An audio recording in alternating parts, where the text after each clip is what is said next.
What's going on, guys? And welcome to episode 135 of the Taste Cast, a weekly podcast where we talk about things, react to things, do a bunch of random shit. My name's Seth. I'm Chevy.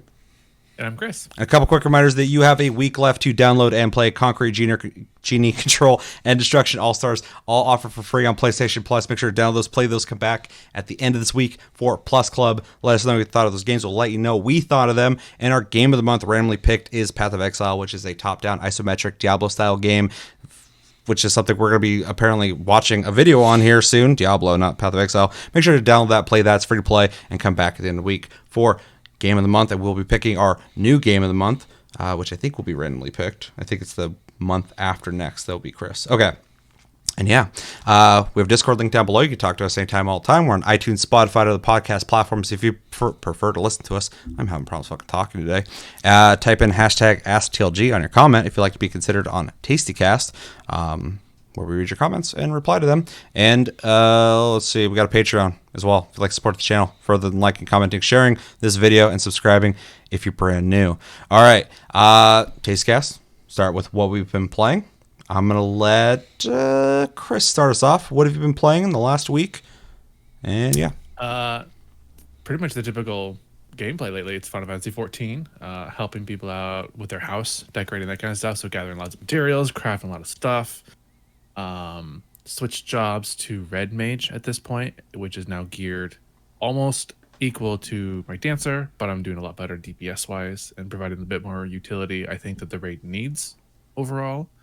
Kind of helping out with rezzing because I can res pretty fast in combat. It helps mana for the healers, so they don't have to do it and stop healing. You're rezzing. I've already done it. I have a trigger finger on it at this point, though. So yeah. What is Red Mage again? What is it? Technically a caster. Okay.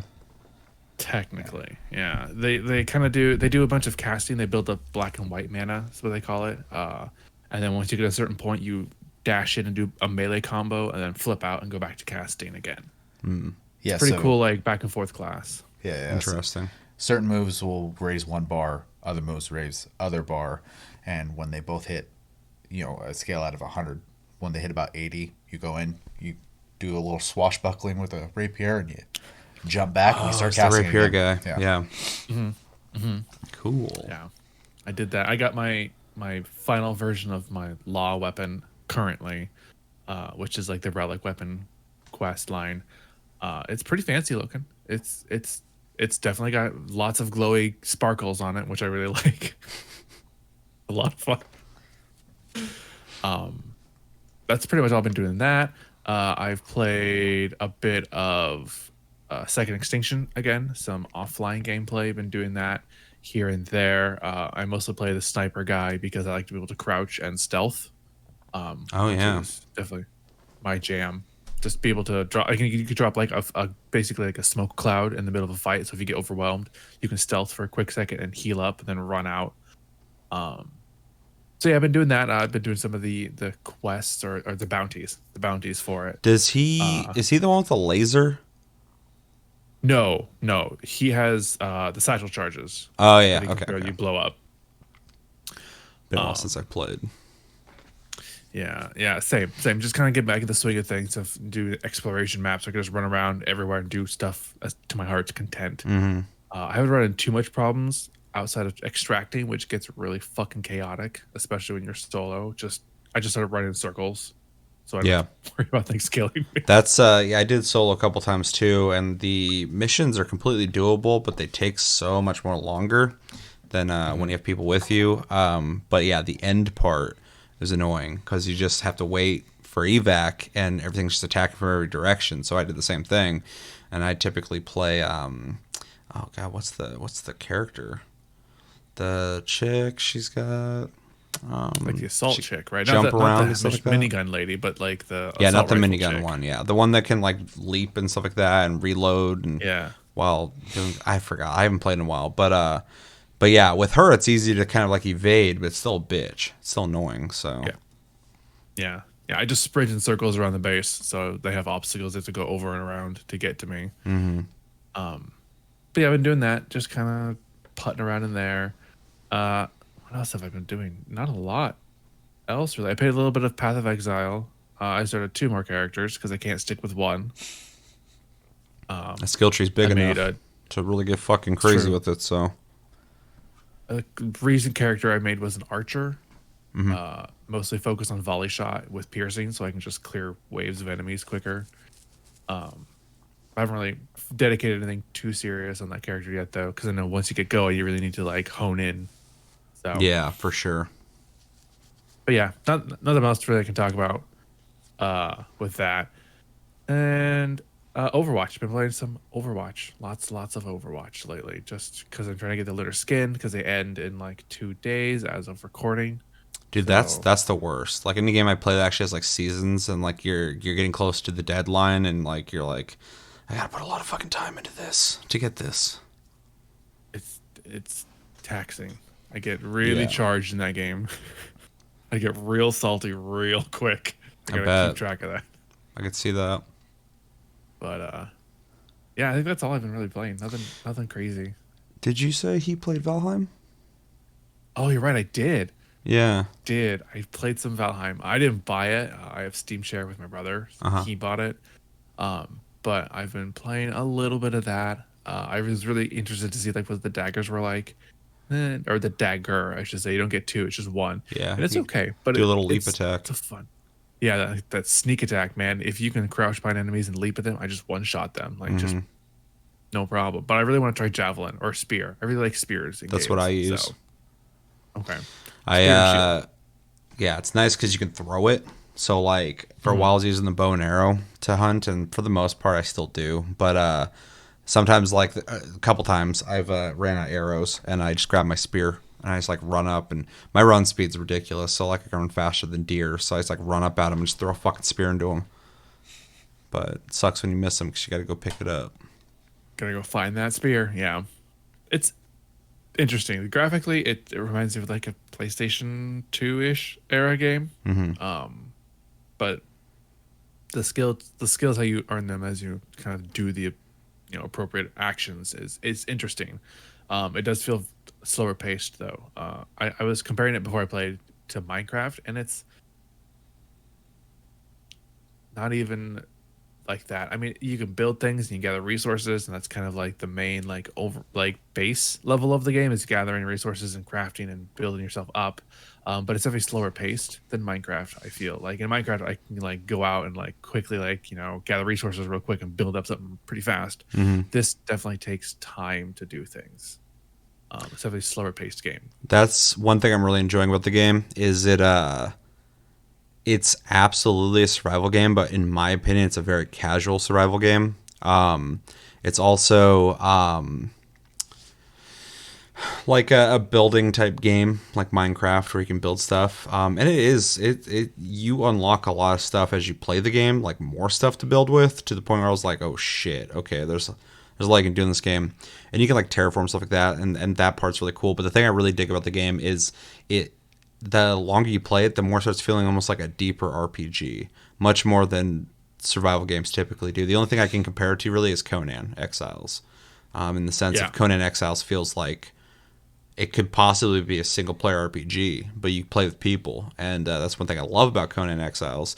And Valheim has a similar feel, but also takes a lot of notes from like Elder Scrolls games, in the sense of like when you're running, jumping, all that shit, you just get experience for doing it, and it just keeps leveling up, and you get more powerful. You can jump higher, you can run faster and longer.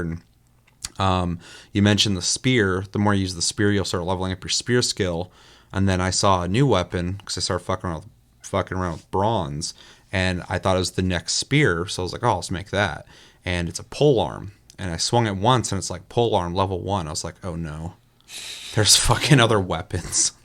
It has completely different properties. Like you stab with it, and then it's like major attack move is this huge sweep where you hit a bunch of people, and I move really slow with it. But I'm like, fuck, you can like. And then I was talking with somebody recently, and they're like, oh yeah, we have one of our people built up like a tank. They use a shield, and they're got a lot of heavy armor on, and we got other people for like damage, stuff like that. I'm like, oh fuck, this is like a fucking game, dude. It's not even just like, let's build some stuff and survive. It's like you're progressing through this world and beating bosses and shit. And it's like, I don't know.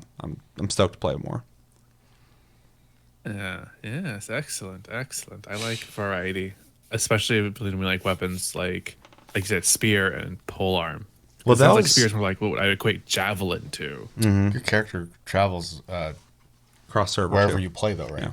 As well. So It's also nice too because it's all in the cloud as well. Because like, and a lot of games are, but like a lot of games aren't. Also, like I played my character on a different computer, so that's nice. Yeah. So this game really just like, hey, you have a character in this game, you can make another one if you want, but that character you can play it on any fucking server on any computer. It doesn't matter, and you keep all your shit. Although they warn you to be careful with your character if you're going to go from playing like locally and playing online because possibly you could lose something. I haven't, but they just warn like I'd be careful. Make another character for that maybe. But yeah, I haven't experienced anything negative yet. I'm fucking waiting for it to happen. But that's probably just there to cover them. but that game, like every time you beat a boss, new shit gets unlocked. Every time you find a new thing to break down that you've never broke before, it unlocks a bunch of new recipes.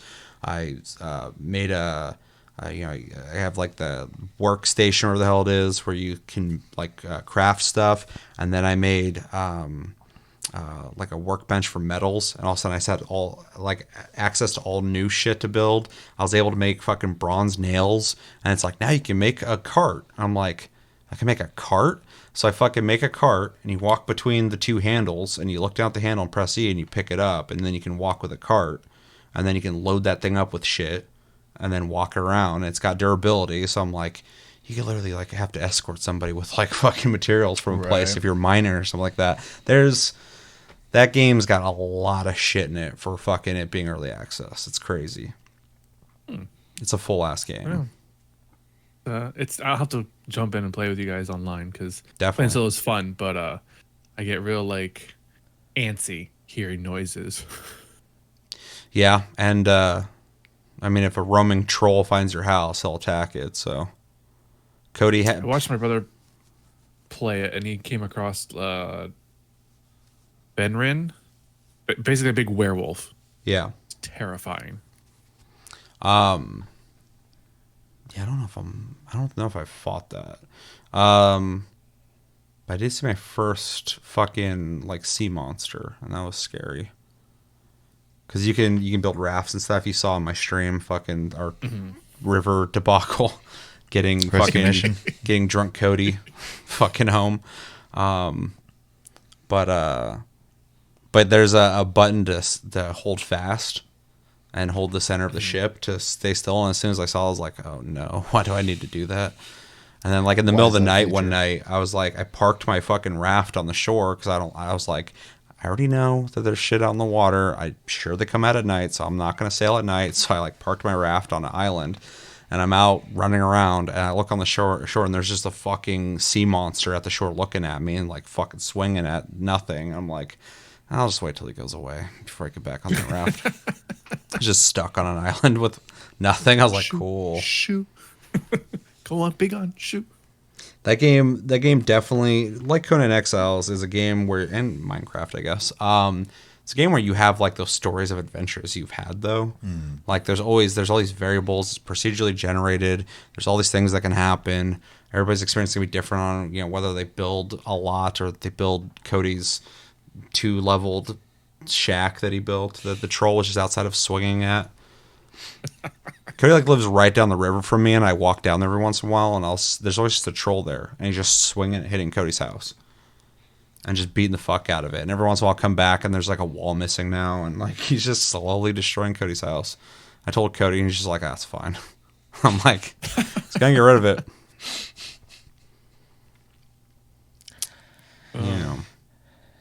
Anything else? A little bit I watched of you playing it.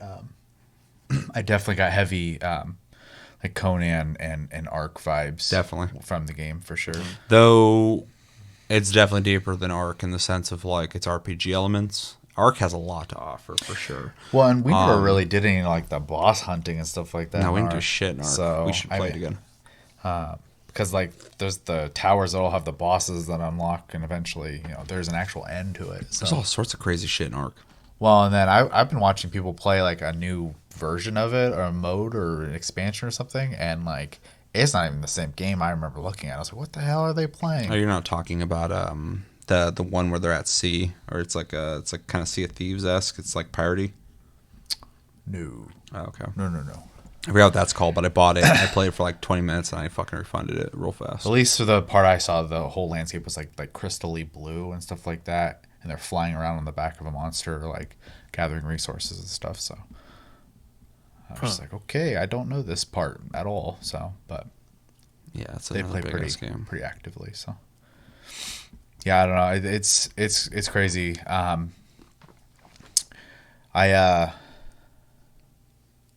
only thing that really like stops me from like trying it is that watching the combat focus in the game is a little bit of a I don't want to say turn off because that's not the right word, because I do think it sounds neat and all, but it definitely feels like something I would have to play with people. I would not play by myself.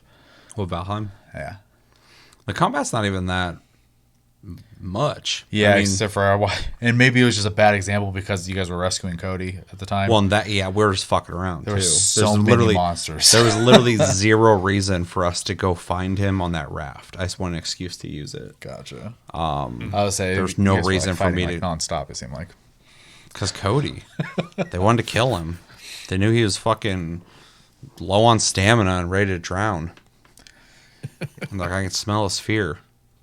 I was like, just get on the back of the boat. He's like, I can't move. I'm like, why? He's like, I have 1 stamina. I'm like, oh yeah, you'll drown for sure if you fucking move.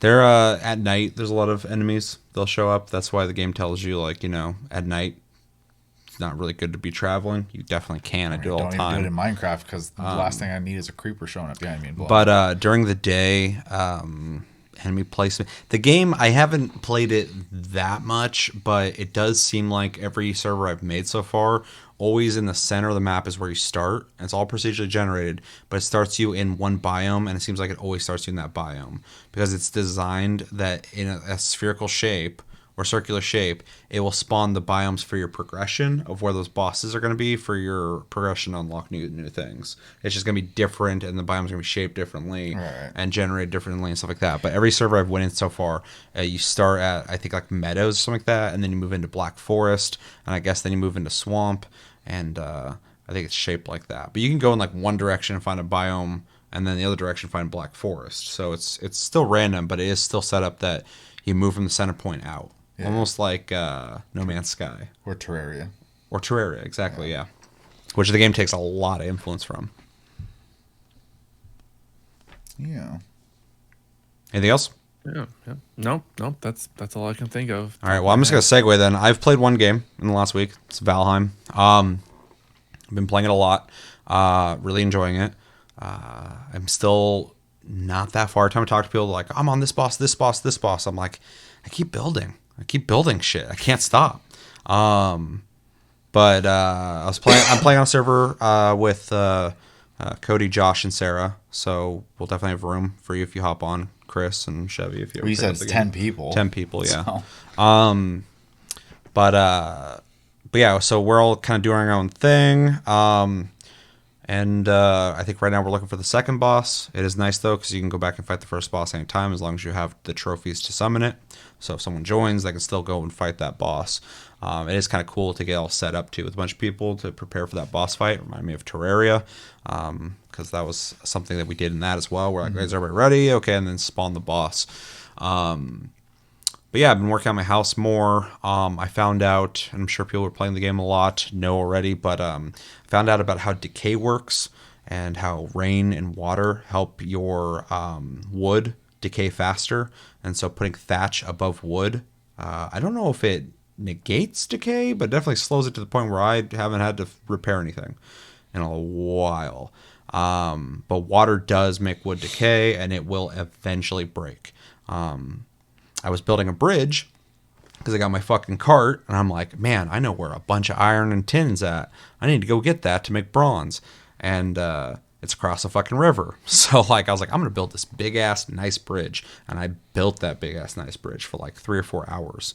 I spent a long time building this fucking like engineered bridge. Like parts of it would fall and break, and I'd think about it again. I start building it up and stuff, and then I went down to the bottom. And I already knew this, but I didn't think about it. Went down to the bottom of the bridge. I noticed that all the wood that was in the river was just decaying, and I was like, this at some point will inevitably fucking break down. This will at some point, this whole bridge is gonna collapse because like this is just decaying. I can't stop in the river. I could try and build it out of the river, but I was like, I don't want to spend more hours doing this shit. So I decided to break that down. But it was a fun project to kind of see if I could get it to work. Because there's physics in the game in the sense of if you build out too far without support, it'll collapse. So I was really fucking stretching, my engineering brain on how to make that bridge work. And I made it work. It's just I knew if inevitably the thing was going to collapse. So yeah, I've been messing with bronze lately. Haven't fought the second boss yet. We haven't located it yet on my server. I've already mapped all of the Black Forest. There might be another Black Forest that I need to check. I haven't found where to summon it at. But yeah, I've built bronze armor. I'm not a big fan of it. It looks cool, and it's way better than the armor I was wearing, but it does a 5% slowdown per piece. So plus my polearm is 5% slowdown, plus my pickaxe is. So with all that shit on, I move pretty slow. I feel like I can fucking take people on, but I feel like Lu Bu, because I'm like walking around big ass armor, and I got a big polearm, and then crowds of people come at me, and just one second I'm like, whew, and they all just dissipate and just blow up. But I'm like, I hate how slow I am. Especially when I'm like naked, I can just like run up on deer with my spear and just go and just fucking kill them instantly. And it's like much more satisfying for me. But yeah, so far, or not so far, what I'm doing now is just kind of mapping the area, getting a general idea of where things are located with being naked because I can run faster, so it's easier to get around. Trying to locate that second boss because I'm ready to fight it. I'm definitely ready to fight it, but I got to get everybody else on the server prepared and ready for that. I'm also curious, let me know in the comments if you know if tin and iron respawn, because it'll really suck if it doesn't. Although when I first started playing the game, I was like, hopefully trees respawn, and I think they do over time very slowly, but you can cultivate later. I unlocked a thing that allows me to, the cultivator allows you to plant seeds. So I've been running around in my backyard, which is a hill. I live at the bottom of the hill. So I put up these wood posts at the back of my house on the hill, so when trees fall down, they hit the fucking wood post and don't hit my house. Because fucking Cody was in my backyard chopping tree down. I'm like, that's my wood. He's like, it's everybody's wood. I'm like, you're going to hit my fucking house. She's like, it's everyone's wood. And he fucking cut it down and like hit my house. I'm like, God damn it. So anyway, I put up wood posts to block trees from falling. But as I cut those down, I've been planting more. It's kind of cool to see like a whole new forest by my house again. For me to fucking rip down because I need the wood. Yeah, I got my cart, working with bronze, which is cool. My house is dope. I found an island where if I run from one side to the island to the next, it respawns animals pretty quickly, and they're on an island and they don't want to swim, so it's a really easy place for me to hunt. So I built a little lodge there that I can survive. To use the smelter to melt down stuff, you have to get coal, and coal you get by, it has this cooking system like Monster Hunter. You put the meat on, you have to wait, and then when it goes, you have to like pull it off, and if you wait for too long, it'll turn to coal. So, and at first it's like, oh man, I'm ruining this. And later it's like, you need coal to cook. And I'm like, well, I guess I'm going to kill a lot of animals and just waste that meat. So I've been doing that at my hunting lodge. I just have like, I forgot what they're called, but the things you hang above a fire to cook meat on. It's like sticks. I'm sure there's a word for it, but I can't think of it right now. I have like 4 of those over 2 different fires, so there's 8. And I just like load it up with meat and just run off and hunt more. And then I come back, grab the coal and load it up and repeat. And just kind of level up stuff doing that. So that's fun. So I got that operation in the south of where I live. And then we had this little hut next to like this troll cave that me and Josh were staying in for a little bit just to kind of try and have a home base while trying to locate the second boss. But we haven't been able to do it. And yeah, I don't know. There's so much to that game. Like I have to pick a project and work on it because it's so overwhelming.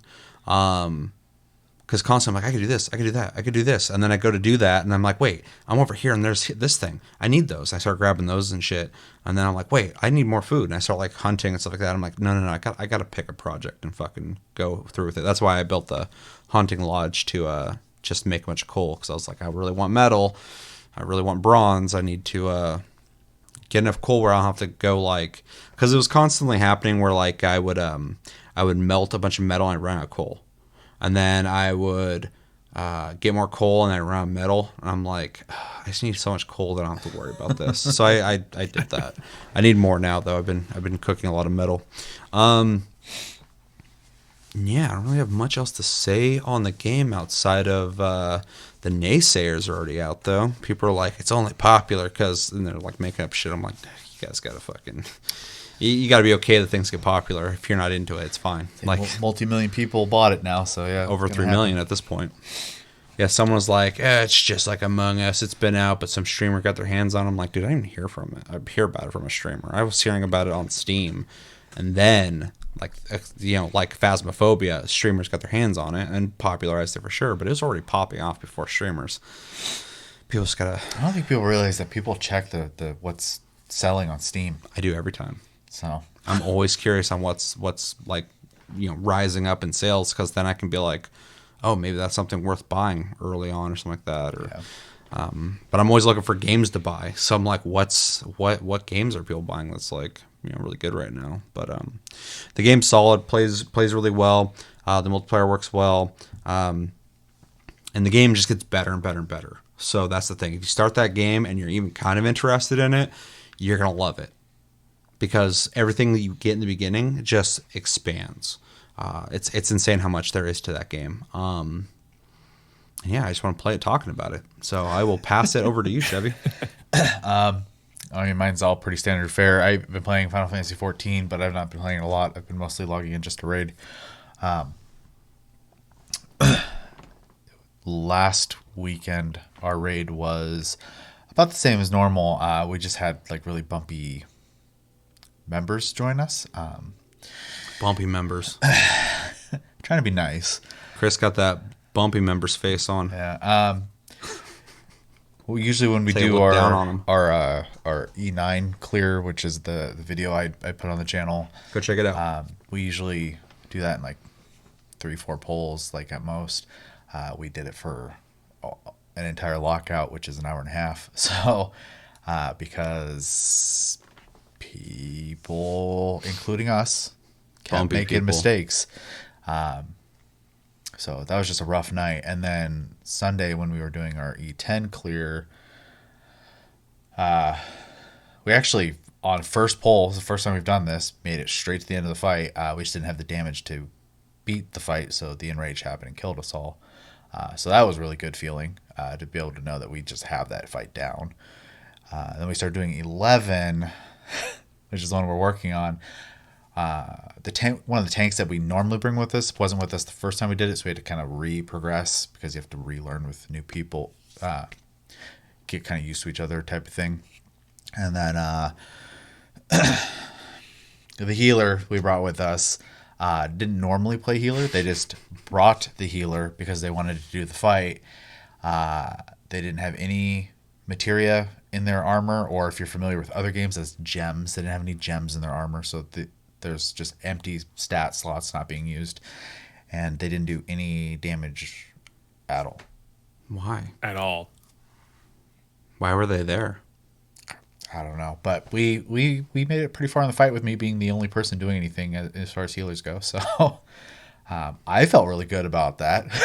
Sure, but that sounds frustrating. I'm not even playing the game. That sounds like fucking bullshit. It was rough, but I did to kind of, I wanted to help make sure everyone's like looking at the bright side of it. Is we made it to the same point we made it the week before, teaching a couple people the fight, up to that point again, with a huge handicap.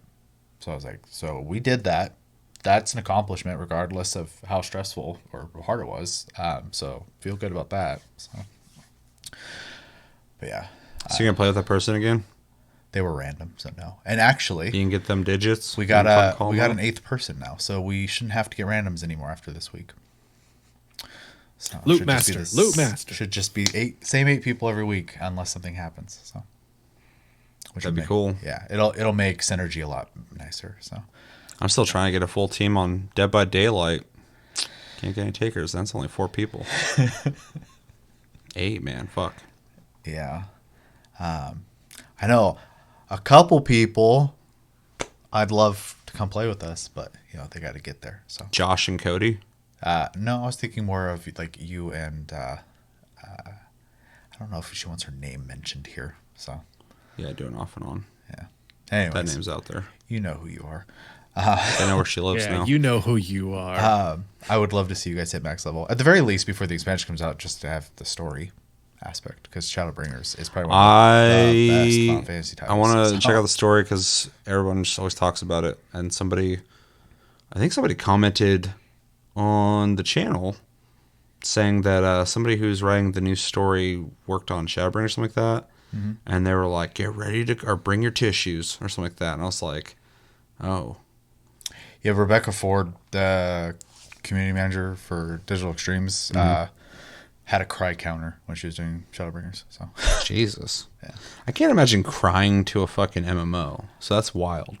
I didn't cry, but I definitely felt things. So That's amazing. Yeah. That's like, I hope that's fucking something I could fucking feel, because I want that from a game or from an MMO. That Plenty of games do that her to me. name again. God damn it! But yeah, she's overseeing the Endwalker story. So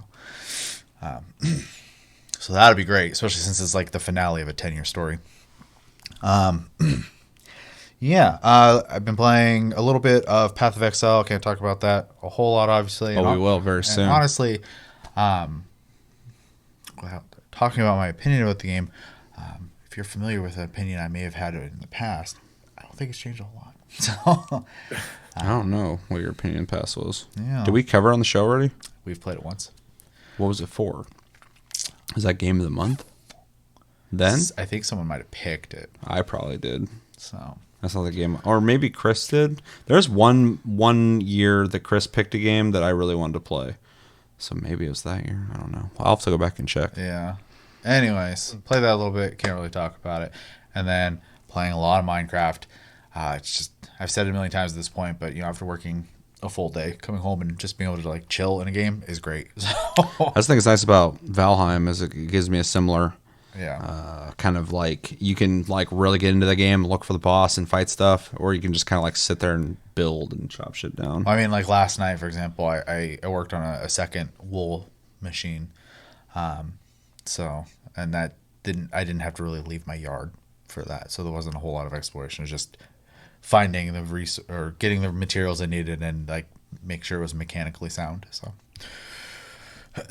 so yeah, that's pretty much all I've been doing. Oh, I guess the other thing we did in Minecraft too is we got a third nether base set up, and all 3 are connected now. So fast traveling between locations got a lot quicker now if you just go in the nether and run to the other side.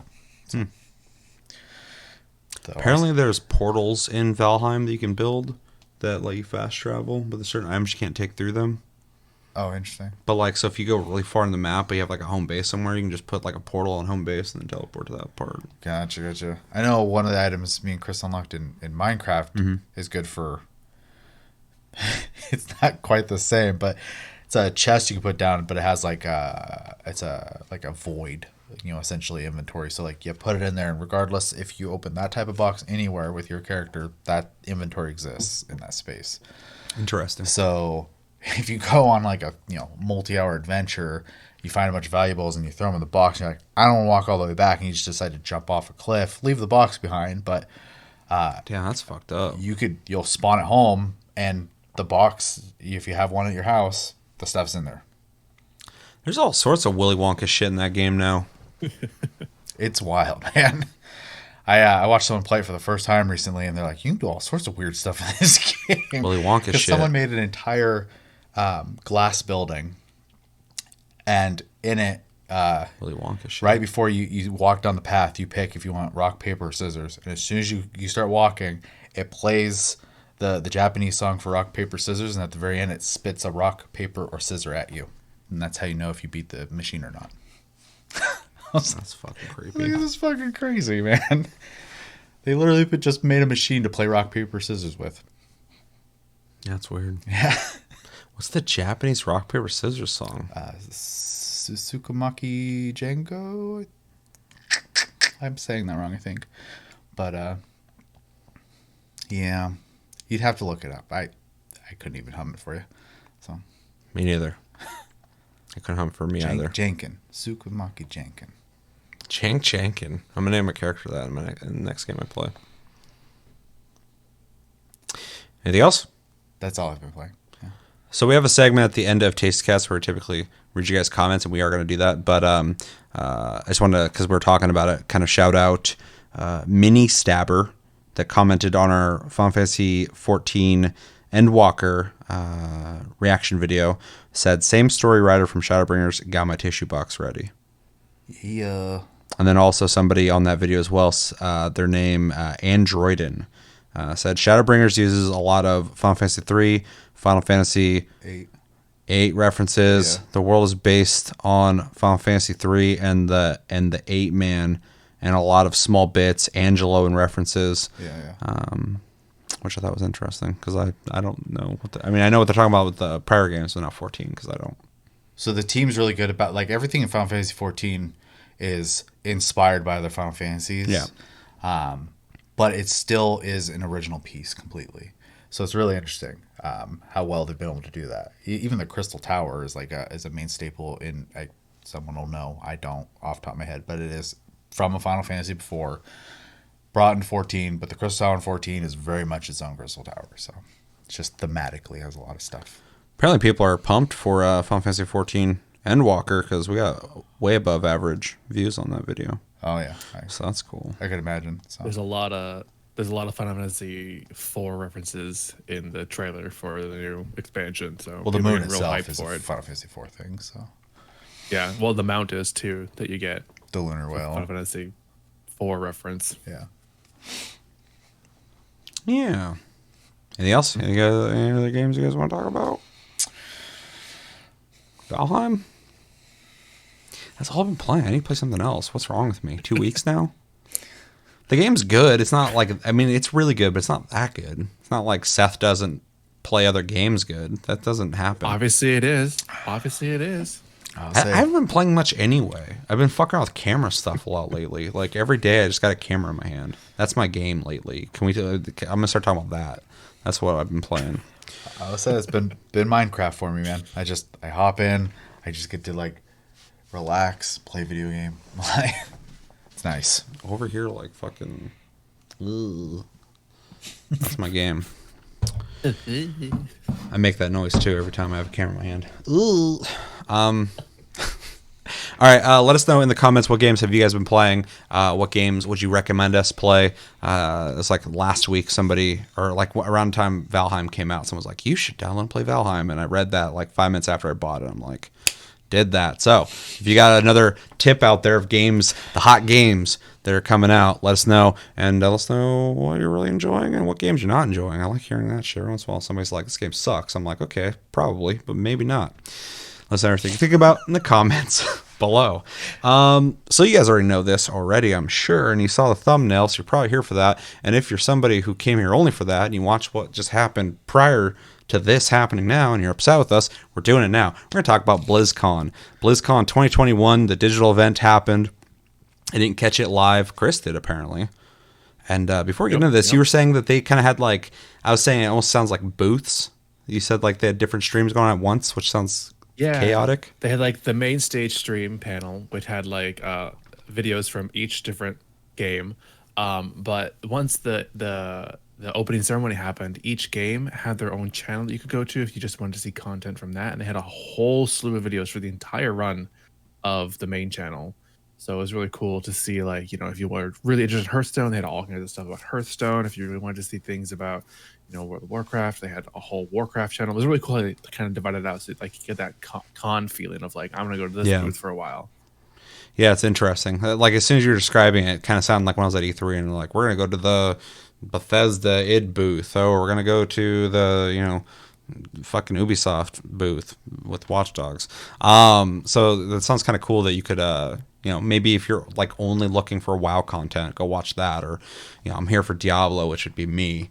I would watch the Diablo stuff. So that's kind of cool the way they did that, but also sounds kind of like, I mean, you can always go back and watch the VOD anyway, so it's not like you're going to miss out on anything. So, but it sounds Right. kind of event-like, which is pretty cool. It's really interesting it was watching really like Jeff Keighley, but also like them and other people try to figure out this like digital event thing that people keep trying to do things with in that way. Like the Summer Games Fest or whatever the hell that he did. I see a lot more of it this year too. Yep. I was talking about that recently. I was like, I think I went to the last E3. I think it's the last one. I don't think they're going to happen ever again. Like, I think I went to the last one. I hope you're wrong. But I hope I'm wrong too, but also at the same time, it'd be kind of cool to be like, yeah, I went to the last one. It was okay. I liked it a lot, but it was like, yeah, I would love to It was- go it to was the end of, not an necessarily era. just E3, but just a convention in general. So be able to breathe in the sweet, sweet air of everybody else without being the musky, fucking sweaty. I think there's something to be said smell. about experiencing things in person. So Definitely. So anyway, you're saying, unless there's not more, No, that was really cool that they had it all divided up in booths like that. and you enjoyed it because you're the one who really experienced it. So Yeah, I enjoyed it. I definitely enjoyed watching it. yeah. Spectacle. And you said you pretty much just watched the main presentation, right? That's the only one I watched. Yeah, I watched the presentation up into like near the end, and then the person I was watching with wanted to catch something else from one of the Warcraft channels, so we switched over to that for a while so they could see everything they wanted to see. Gotcha. Cool. Well, I have some videos lined up, and I'm going to let you guys know we're going to watch before we watch them. And if there's something that we missed, let us know in the comments, and we could always go back and watch stuff that we might have not watched. We're going to be watching the World of Warcraft full presentation. We're going to be watching the Overwatch full presentation, Overwatch 2, full Diablo presentation, and then we got gameplay videos to watch for Diablo as well. So like I said, if there's something you want us to watch that we didn't watch in this video, let us know in the comments. We are skipping the Hearthstone. I can't even pretend to be interested in that. So and then also just as like a preface of the whole thing, I'm not a WoW guy. So if you're expecting much from me, Chris is into WoW. Chevy's got a pass with WoW. I've played it off and on, so you're not going to get much from me on this, but I'm going to watch it anyway because I'm curious about it. But I love Diablo, so I'm definitely stoked to watch that. Overwatch 2, I'm curious about. So, yeah, I'm just, going into WoW. If I say anything, I don't know shit about WoW. We learned in 2017 that if you say the wrong shit about WoW, people get real serious. Don't upset the fandoms. People get real serious. There's like 3 fandoms out there that I've learned from, and I'm like, you don't say inaccurate things even if you're joking, because people get real upset. So anything comes out of my mouth when it comes to WoW, it's bullshit. Don't listen to me. Yeah. Chris is the guy who's into it. Chevy knows a little bit more You say than that. me. You say a little bit, or you know a little bit more than me. You do. I stopped playing just shy of Pandaland, so that's the extent of my knowledge. And then if we're doing transparency stuff as well, I'm not the biggest Blizzard fan, so this is me reacting to what I'm seeing. Yeah. So Yeah. And then, Chris has seen this. We haven't. So Correct. this will be legit reaction. I already know what we're getting into, but I have not watched it. So enough talking. We'll jump into our first video if you're ready, Chris. Yep. Okay, I'm not. I looked at my screen. I'm like, why do I see myself twice? All right, so the first video we're going to watch is the World of Warcraft full presentation. This is like 15 minutes long. that's So, such a bad pause point for that guy. oh, dude, wait till he talks. I had to like check this video's audio out, and I had to watch this beginning part like 4 times in a row. And I just watch how he says this first part. All right, ready, Chris? Yep. All right, 3, 2, 1, go. Now, you ready to hear about some other video games? Let's hear what's next for World of Warcraft. It's like, now.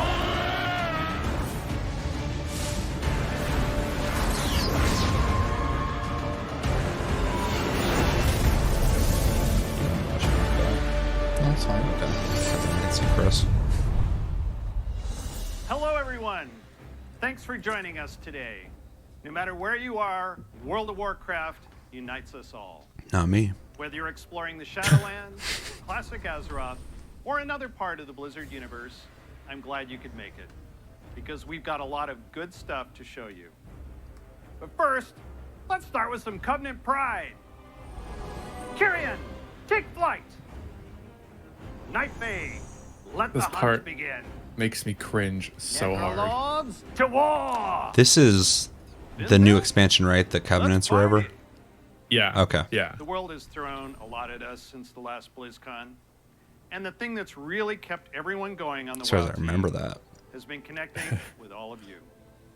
The bonds we forge with our guilds and family and friends in WoW are powerful and real. As WoW enters its 16th year and Blizzard celebrates its 30th anniversary, we're so grateful to have the most dedicated, Crazy. friendly 16? communities in gaming. Let's recap the events I in mean, 14's Azeroth. about to be 10. And WoW's a WoW fucking Classic, teenager? we fought And an 11's endless getting close to battle 20, for so- South Shore and so that Torren makes Mill. sense. We banded together to open the gates of Ahn'Qiraj and joined forces to take down Kel'Thuzad in his floating citadel of Naxxramas. In Shadowlands, we helped our Covenant recover from the Anima drought, brought on by Sire Denathrius, master of the Vinthier and traitor to the Pantheon of Death. We survived the halls of Torghast and crafted legendary gear in our efforts to expel Denathrius from his castle lair. I love that dance. But innocent souls are still wrongfully being sent to the Maw. They face an eternity of torment, and heroes like Anduin remain chained in its depths. Careful with that, man. The Don't say that jailer wrong. Continues to grow The in old power. andouille sausage. He's preparing to break free That from one. the Maw and complete his plan to unmake the entire Warcraft universe. And Sylvanas, you may be wondering what she's been up to all this time. Today, we're excited to unveil our first major content update for Shadowlands, Chains of Domination. It was really interesting to see people in our Discord argue about Sylvanas and what they want to happen to her. Look around you. Discord link down below. Check it out. Makes you believe you're not just Because it shows how divisive as a character she is, which I think is a good thing. Join our cause, or be made to serve. right now. You hold all the power. Make your choice, Sylvanas Windrunner. The facial stuff, it's been a while for me, I guess. The facial stuff's way better than I thought it'd be. Despite all our efforts, the Maw continues to grow. What if Denathrius' treachery is irreparable? The Primus is lost, and Bastion cannot save the Shadowlands alone. None of this should have happened. Perhaps the Winter Queen could... My Archon, a living soul, seeks an audience. A mortal? A king. By all our Mortal measures, King. one who has spent his life striving for justice. One who would give anything to serve his people. One whose heart is true. Very well. He may approach.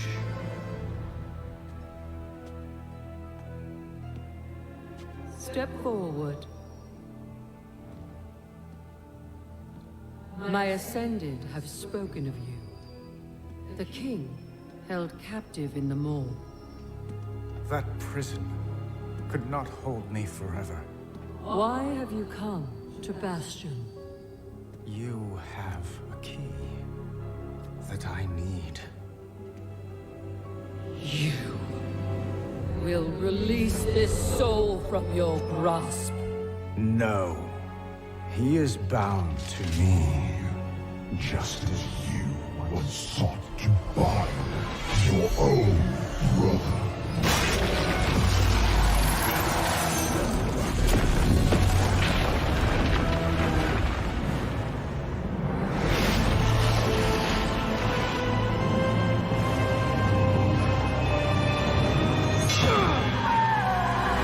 Be a quick boy.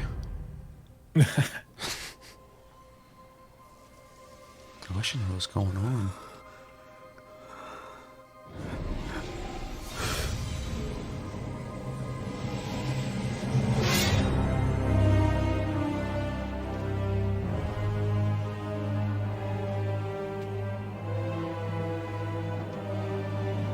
The vessel performed its part flawlessly.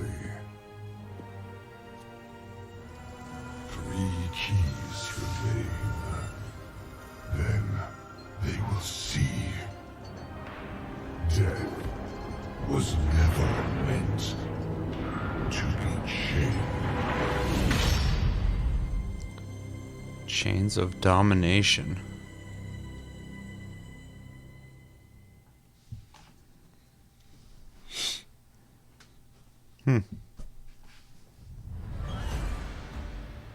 That is so intense.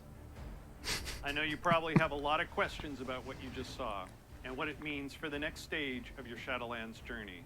I do Later for today, sure. my teammates Ian and Jeremy will be telling you more about Chains of Domination in our Shadowlands update. So this is just Please check out more play the World on of Warcraft channel to find out more. like Lich King Next, stuff.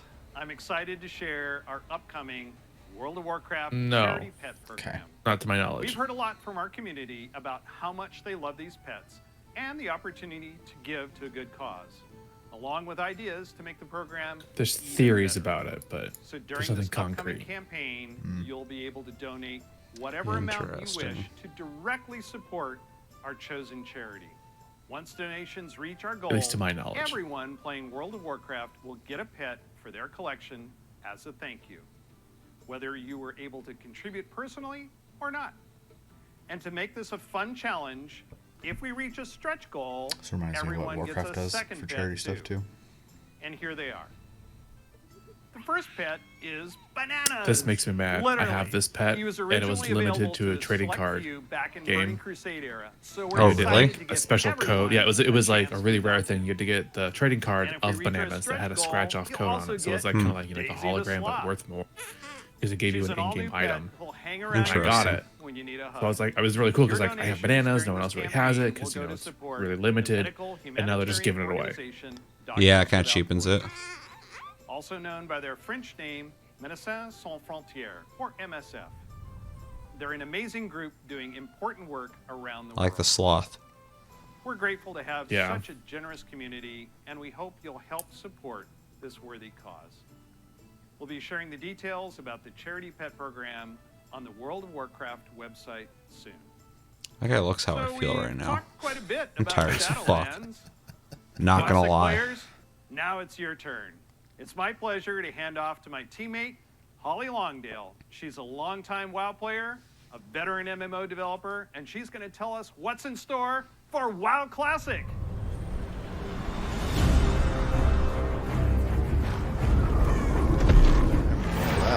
Me too.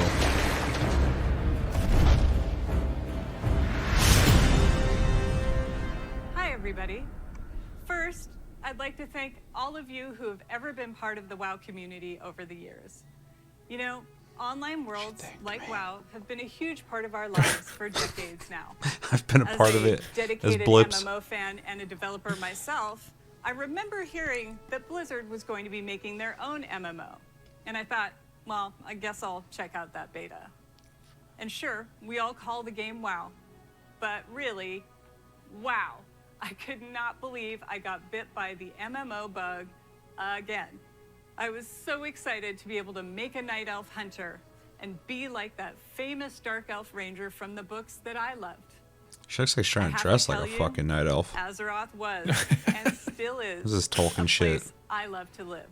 Since last The person year, I was I've watching had the this great with said that honor that was to their work drag alongside Sona. the WoW Classic team to bring these nostalgic experiences back to life for longtime fans and a whole new generation of players. As a fan myself, I've had so much fun in WoW.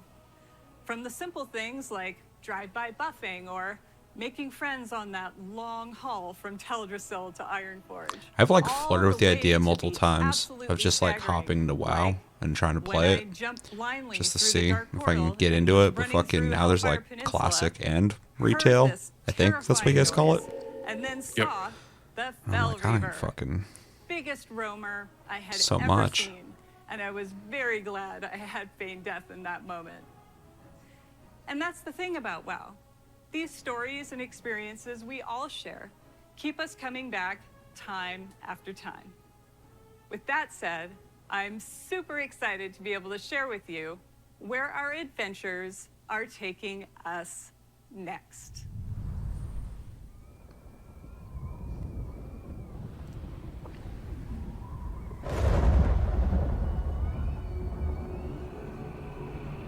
Question.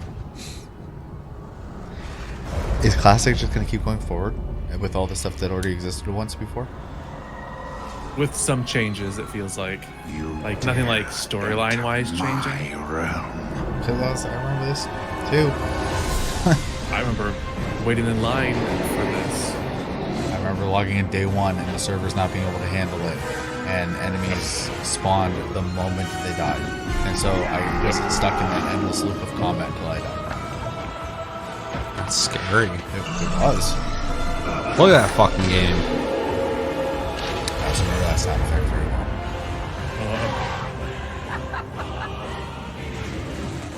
Ooh, that looks like an old school MMO. That's what I remember it looking like. Yeah, that's what I'm saying. When I see New WoW, I'm like, what the fuck? Which is great. I'm glad they're able to modernize it. It's a tall order for a game that old. Yeah, fortunately, most of them, when they hit certain checkpoints, they do engineer overhauls to They've just stay done a lot modern. because I can't think of another MMO that's been out for like 16 years that's been able to increase their graphics by that much. Luckily, they kind of started with kind of a minimalistic, cartoony, not cartoony, but like vibrant style. So I also think most of them that reach that age, I mean, a lot of them are reaching that age now, and then the ones before that weren't designed with that in mind. Yeah. They probably didn't even think they were going to make it that long. For sure. It's actually a discussion happening in 14 a lot right now. Is like right? kind of getting Like to a point where exploring they might want to start fungal thinking about an forests of engine overhaul. So. Zangarmarsh, or being awestruck at the chaotic magic alive in Netherstorm, the Draenei in Exodar, the Blood Elves in Silvermoon. I love playing them both. Do you choose to enlist the Aldor or the Scryers? I love playing them all. I'm biggest And of fan. course, we can't forget I got gathering PTSD all when she your said friends Scryers. to fight Illidan at the top of the Black Temple. I can't wait to relive it all with you. Since the team first set out on their own quest to bring the original WoW back to life, we have learned a ton about what players are expecting from this kind of experience. We've also learned when to keep things just as they were, and where we all might be open to some changes. We're bringing all these lessons into Burning Crusade Classic, with our primary goal to bring back the same feeling you had when you faced the Fell Reaver for the first time, or when you were digging through piles of Fellhound poop. Of course, we can't get this right without you, our incredible community. Soon, you'll be able to revisit Outland yourself when beta starts and tell us what you think. Later, all WoW Classic players are going to be presented with a meaningful choice for each one of your beloved characters. Do you want to move on into Burning Crusade Classic? Or do you want to stay in the original Classic era forever? Okay. Whatever you decide. Apparently, you can do it clone all your with character one though, cloud subscription. and put Now, that in Burning Crusade, I but know it costs I've thrown a money. lot at you, but don't It worry. costs like $30, I think, We'll is be what they were getting into saying. the details in our panel later today. So Stick with us. We'll make sure you are prepared. the thing I was I guess most curious about when it came to that was like the whole idea of Classic was that people wanted to play that version of WoW. Yeah. Because even after Vanilla, the game started drastically changing. So it was weird to me that they were just kind of like just go through it all again. Because at a point you're just gonna get those people who wanted that old school game now going through the same thing again. We're like, I don't want to do this. I want to do the old thing. So it makes sense to me where you can go, this is the era I want to play. So yeah, that makes more sense. Yeah. Yeah. So, what do we think of what they showed? What do you think of the presentation so far? And Chris, specifically, what do you think about what they're doing with WoW? Is there anything you're excited about? Anything you're not excited about? Anything you're kind of worried about? And what do you think about what they're doing with Classic, moving into Burning Crusade?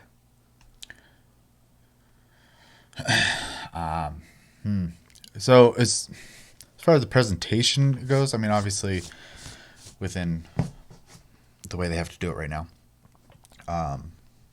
I think they handled it pretty well. I don't like the presenters they chose to use, but they obviously used members of the team.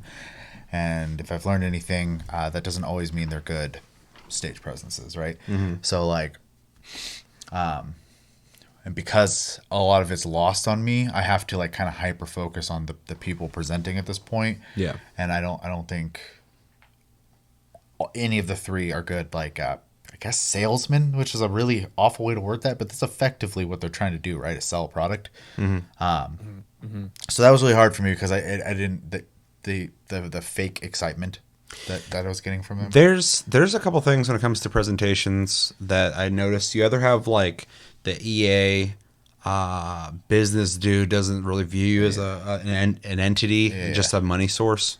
That kind of presentation, but like, here at EA we strive for blah blah blah blah blah, and then you got these like fake enthusiasm presenters, which I appreciate more, but they still come off very corporate to me.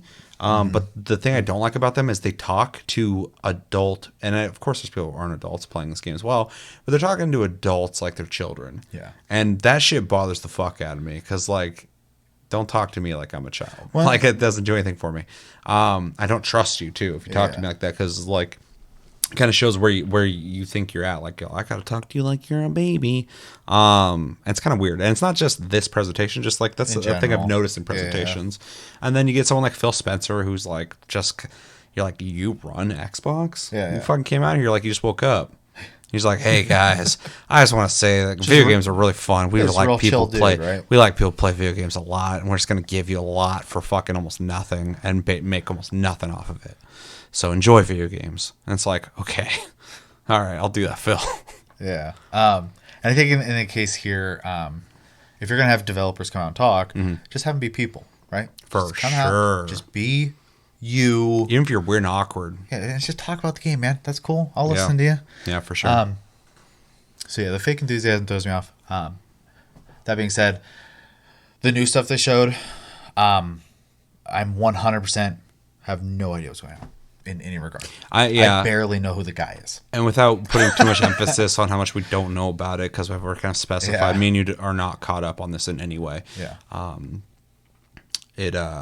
I'm looking at it too. I'm like, I said earlier, I was like, I wish I knew what the fuck's going on. I guess I could play the game and find out. But I am really impressed with how far WoW has come graphically. Every time I see WoW again, I'm like, that's WoW. It's still, minimalist and simplistic looking in some ways, but it's also super impressive to me seeing this. It looks like in-engine cutscene, but because it's very clean, and then seeing classic WoW. And seeing the WoW I remember, it's like, that's fucking wild. I remember when they started flirting with what this is at this point. I believe was during, correct me if I'm wrong, but I believe this was during like Wrath of the Lich King. Politely. Where they started showing off these kind of cutscenes. As a kind of an in-between like the game and like cinematic experience. Though I think they did take that cutscene out at some point too, so you couldn't watch it ever again. The one where I'm gonna mess this whole thing up now, but essentially the Horde, someone on the Horde side throws a bunch of like poison barrels on everybody, regardless of what team they're on or whatever. I think that eventually got taken out. So, or was inaccessible or something like that. I can't remember. Like I said, it's been so long. So, but this is why I said Chevy knows more than I do. But so you can pull this shit up. That's where I have no idea what we're talking about. That's like the beginning of this kind of stuff, at least to my recollection of the whole thing. So yeah. But outside of that, I do think it's clean looking. Yeah. Got a couple questions I want to just kind of throw at Chris to kind of get the ball rolling. But before that, I do have a legitimate opinion on something here. I've heard a lot of things about WoW Classic, and I've heard a lot of people like enjoy it, and then some people got burnt out on it because they played it a lot or whatever, waiting for it to do something. A lot of people speculated Burning Crusade was coming, which makes sense to me, but then it brings the question: are we just moving forward until we catch up with WoW, retail WoW, or what's going on with that? And I think the system that they're doing, where you can stay in WoW Classic or move forward, or have two characters for one to move forward and the other one to stay in WoW Classic, because obviously that worked, I think is a smart idea. And even though it's a big ass company that doesn't need the money, it makes sense to charge for that. Not that I want to defend that. If they did it for free, that'd be fantastic. But that is doing you a favor in the sense of not having to commit to a decision. You can just go, I'll just want to do both. Although it is interesting now that there's going to be 3 avenues to play WoW, potentially. And that's kind of interesting because, like, I have no frame of reference with Classic WoW in the sense of, like, playing retail up into the point it's at and then playing Classic and now having 2 WoWs to play and now having that decision to make. It's just interesting to me because, like, that's not something that every MMO does.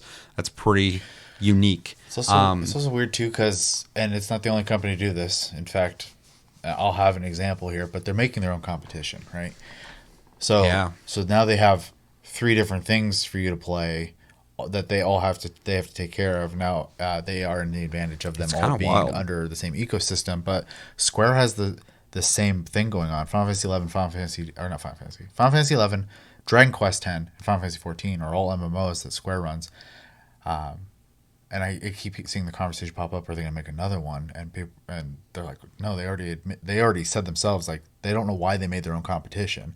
And this feels like the same kind of approach, like you're making your own competition. It's just funny because these aren't even like different MMOs either, though. It's just it's a so classic I said version. They have an advantage of being at least in the same ecosystem. But it still is competition, because I know people who fucking dabble in like retail, but like we're all about Classic and stuff. Like that's where they wanted to go back to, because they didn't like what was happening with WoW. Even though I've heard really good things about the expansion, the recent one. But and I don't know anything about it. Just I've heard good things. But yeah, it's interesting because it is pulling players. They're still staying in the WoW ecosystem, but it's thinning communities out. But it is separating communities, which is interesting. And obviously I'm ignorant on it, but like, my brain was like, well, if you're playing retail, now you're playing Classic, and now your friends are coming over to play Classic, and some people are going to play retail. It is some competition, which is a really kind of crazy thing to think about. So yeah. But yeah, Chris, what did you think of this presentation? Is there anything that really excited you about this? What do you think about the state of WoW in the sense of where the expansion's at in retail, what's going on in Classic, and what do you feel about when it comes to how they're doing Burning Crusade, and are you excited for it? So the presentation, I think you nailed it. They're kind of, it feels like they're pandering to us, talking down to us, and it comes off really cringy to me. It just it's hard to watch, and that could just be the presenters not being comfortable with being presenters or whatever. The cinematics though, and the gameplay trailers, they're cinematics, they're not gameplay trailers. Cinematics are really well done. I mean, it's Blizzard, they do well with cinematics. Story wise, it's intriguing. It's all about, the afterlife sort of, but and seeing Anduin basically take on the appearance of another Lich King was really cool. I don't know if there's real connections to that or not. There's theories about it, but I think solid.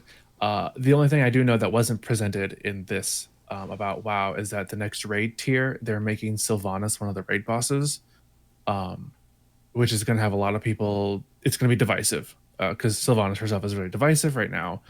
I am one of those people. I'm not a big fanboy of Sylvanas. I like Sylvanas as a character. I don't like what they've done with her, and I'm a little upset that they made another Horde leader a raid boss.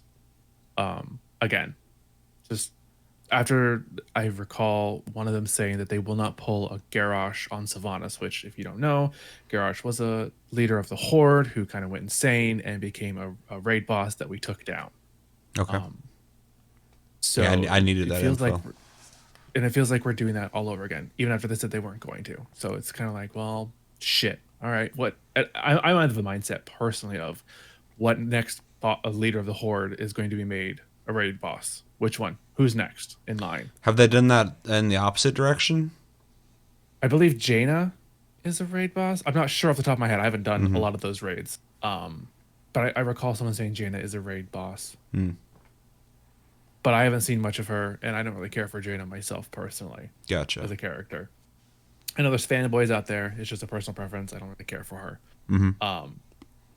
But to be honest, I ended my subscription before I found out that Sylvanas was going to be a raid boss for other reasons. That being like the time gating issue with the current content. But that being said, the story is very intriguing. I really like the idea of exploring what could be called the afterlife of WoW. WoW Classic, when you have a WoW retail subscription, you get access to WoW Classic. Okay. It's part of the package deal. I never touched it when I had a subscription because I played WoW Classic when it was just WoW. And I don't want to go back to that personally. I don't want to go back to the weird mechanics. I don't want to go back to the slow grind of playing that game. I don't say I have bad experiences with WoW Classic or original WoW when it was relevant, but it was definitely a slog. I felt very hindered and unable to progress. Now that being said, they have made some changes because of the engines they have to use for WoW. But they were saying that they had to make some changes here and there just to fix the coding and things like that. Nothing like major, like characters act differently or skills are different or things like that, but just things overall that are like would make less bugs in the system. But I have no desire personally to go back to the nostalgia fest that is WoW Classic. I love how many different opinions there are about characters in WoW, what side you're on, what they're doing with Classic versus retail, and it comes with the territory of having that many people playing a game, or at least having had played it, considering it was at like 12 point whatever million at some point. So everybody's got an opinion. I mean, I have an opinion, like not a big one, but I have one. But I've heard all sorts of people who really like Classic. In fact, like for them, it was almost like for a brief moment, if anything, like a saving grace. Like, oh shit, I'm reinterested in WoW games because this is the WoW I fell in love with, and now I can revisit that because they were unhappy with where WoW went before, I guess, the expansion or something like that. So it's interesting to hear that, like, and your points are completely valid. Like, I don't have the same experience, but like for you already did it. Like, you don't want to go back and just kind of repeat that.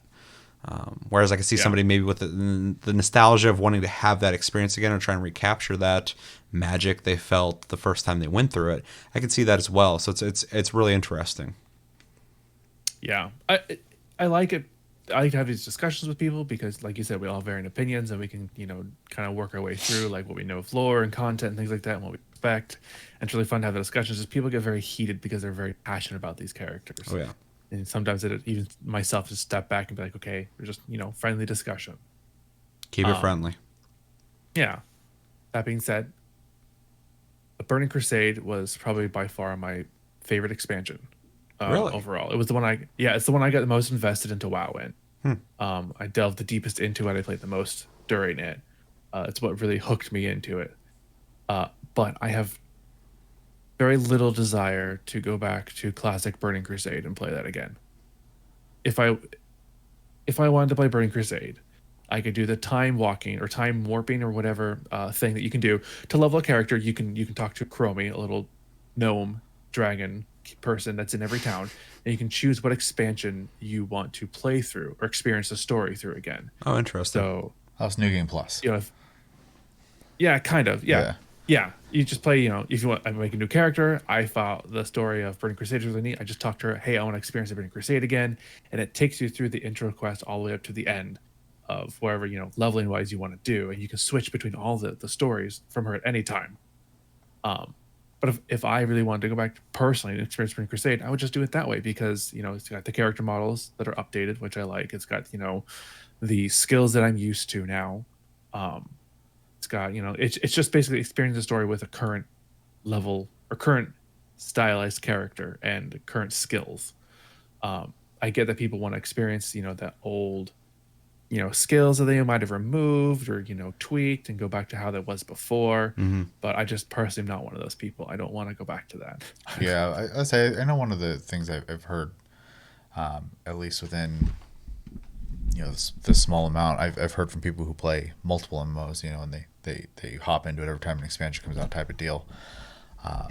Is that the one thing they miss, which would probably be the appeal of going back to like classic and stuff like that, is the fact that most combos now are like 2-3 buttons that you're pushing versus like you used to actually like take advantage of the keyboard when you played older versions of WoW. So obviously I don't have any experience with that, but from what I understand, that's obviously the preference. Which kind of coincides with something I hear commonly when I talk with anybody who's like a fan of classic WoW as opposed to most of them play both, but anyone I know who's like pro classic WoW typically talks about like it feeling more involved in what you have to do to play the game. It doesn't hold your hand as much, and just like the era of MMO back then and what it's evolved into now.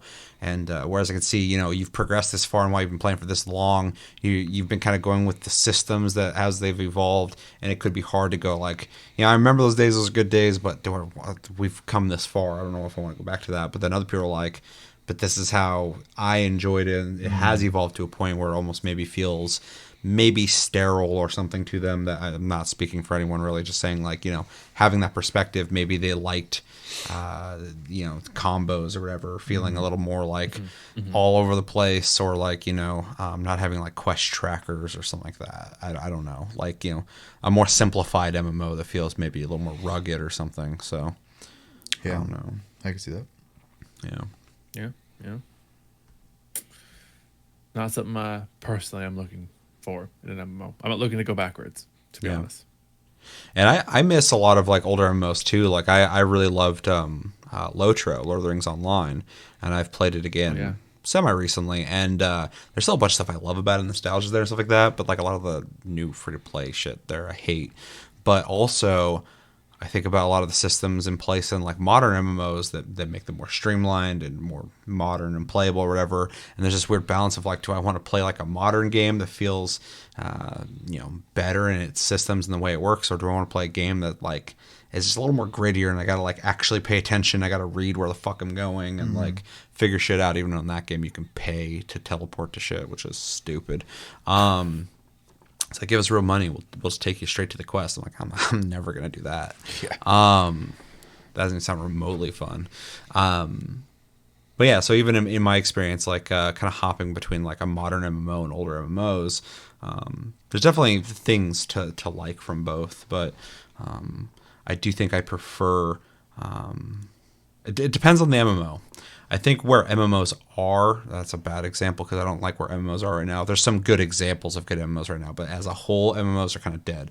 But I don't even know what I'm trying to say here. I like pieces of older MMOs and newer MMOs, but so it's interesting to listen to people talk about WoW Classic and retail because it is a great example of picking one or the other because you want an older experience or a newer one.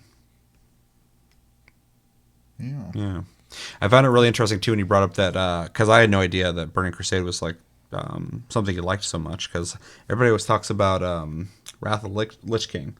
That's where a lot of people fell off after that. I made it one more expansion after that because I did enjoy Cataclysm, but after that I was done. So and Cataclysm was super ambitious for the time.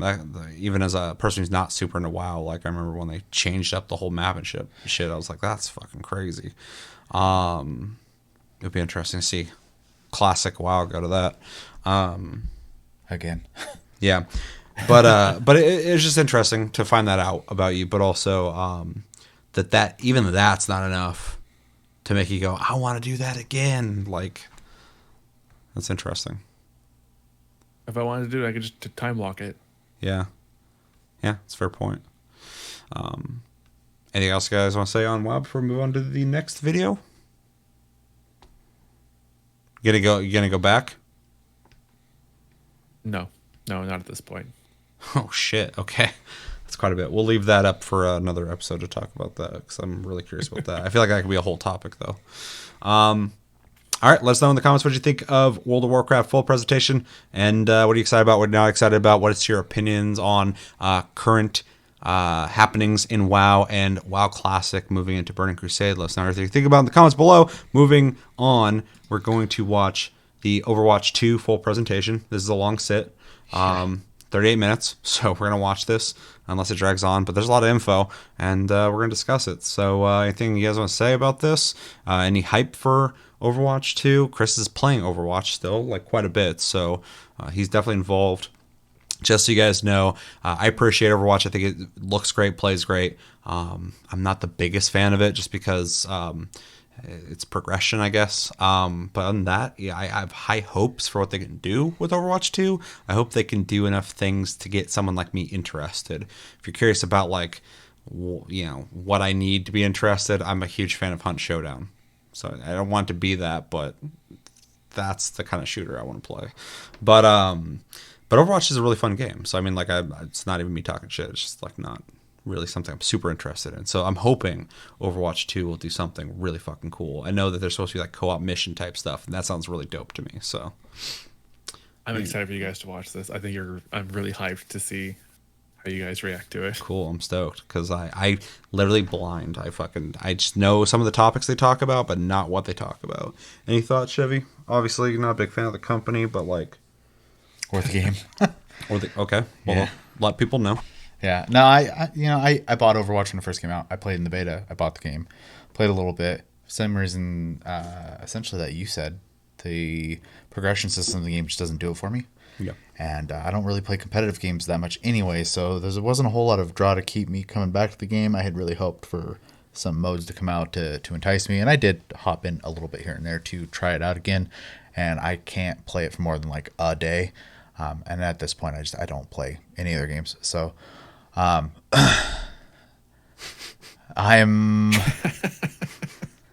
not, I don't know. I have very reserved expectations, I guess. So gotcha. Are we ready to watch this? Yep. All right. 3, 2, 1, go. Welcome everybody to BlizzCon. We know Thank you. that you all want to hear more about Overwatch 2. Allow us to invite you behind the scenes to explain more of what we're doing. Working at Blizzard would be stressful the higher up you go. Please hit record. Fingers crossed. We lost Scott. It's off to a good start. This is going great. We've been assembling one of the best teams that I have ever worked with. I'm nervous. And I'm so proud of the progress that we have made together. We really liked the stylized drop down. Imagine that it's coming forward, boom, boom, just starts to spin. The scale and the scope of this game have meant that we've needed to grow substantially. We have to. Sorry. Let me start. Overall, I think we've done incredibly well as a team moving to work from home. Oh, shadow play. There have definitely been challenges, but the team is really putting everything we've got behind this game. To me, it's the next big step. Isn't it weird how much Josh knew about Overwatch while I didn't play it? That was like a thing for like years. Anytime something Overwatch came up, Josh was like, oh, he started talking about the lore. I'm like, what the fuck are you doing? How do you know this? You don't even play the game. He's like, I like lore, man. I'm like, of this game, apparently. We really wanted to bring that cinematic experience into the game. You can invest in your heroes and grow them over time. I'm super geeked out about Overwatch 2. I can't wait for people to play this game. It just gets better and better. There are some things that we just can't do without a sequel. So thank you so much for your patience so far, and I hope you enjoy this behind-the-scenes look at Overwatch 2.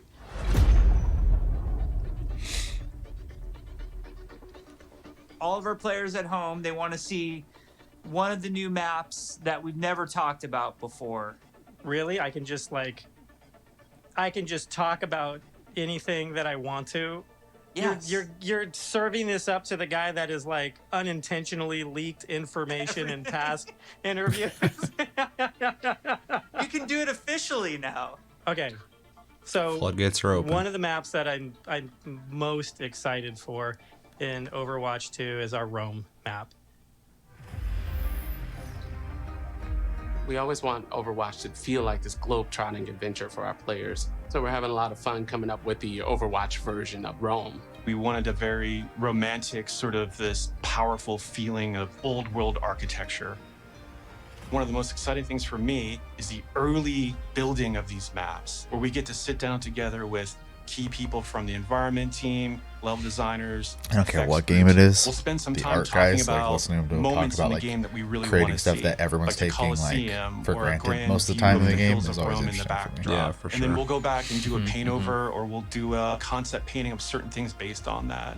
We try to draw inspiration from as many different sources as possible. For example, one of our environment artists had just taken a trip to Rome, and he returned with thousands of pictures and was so excited to work on a map set in Italy. Take hundreds of pictures. There's a lot of at a ancient time. architecture So in you Rome just bunch on you with one represents button. Oh, yeah. Just empire hold that it while they used all to just be. start taking So pictures. we brought some of that back. Some of the things that are destroyed in real life, we kind of rebuilt in kind of our Overwatch style.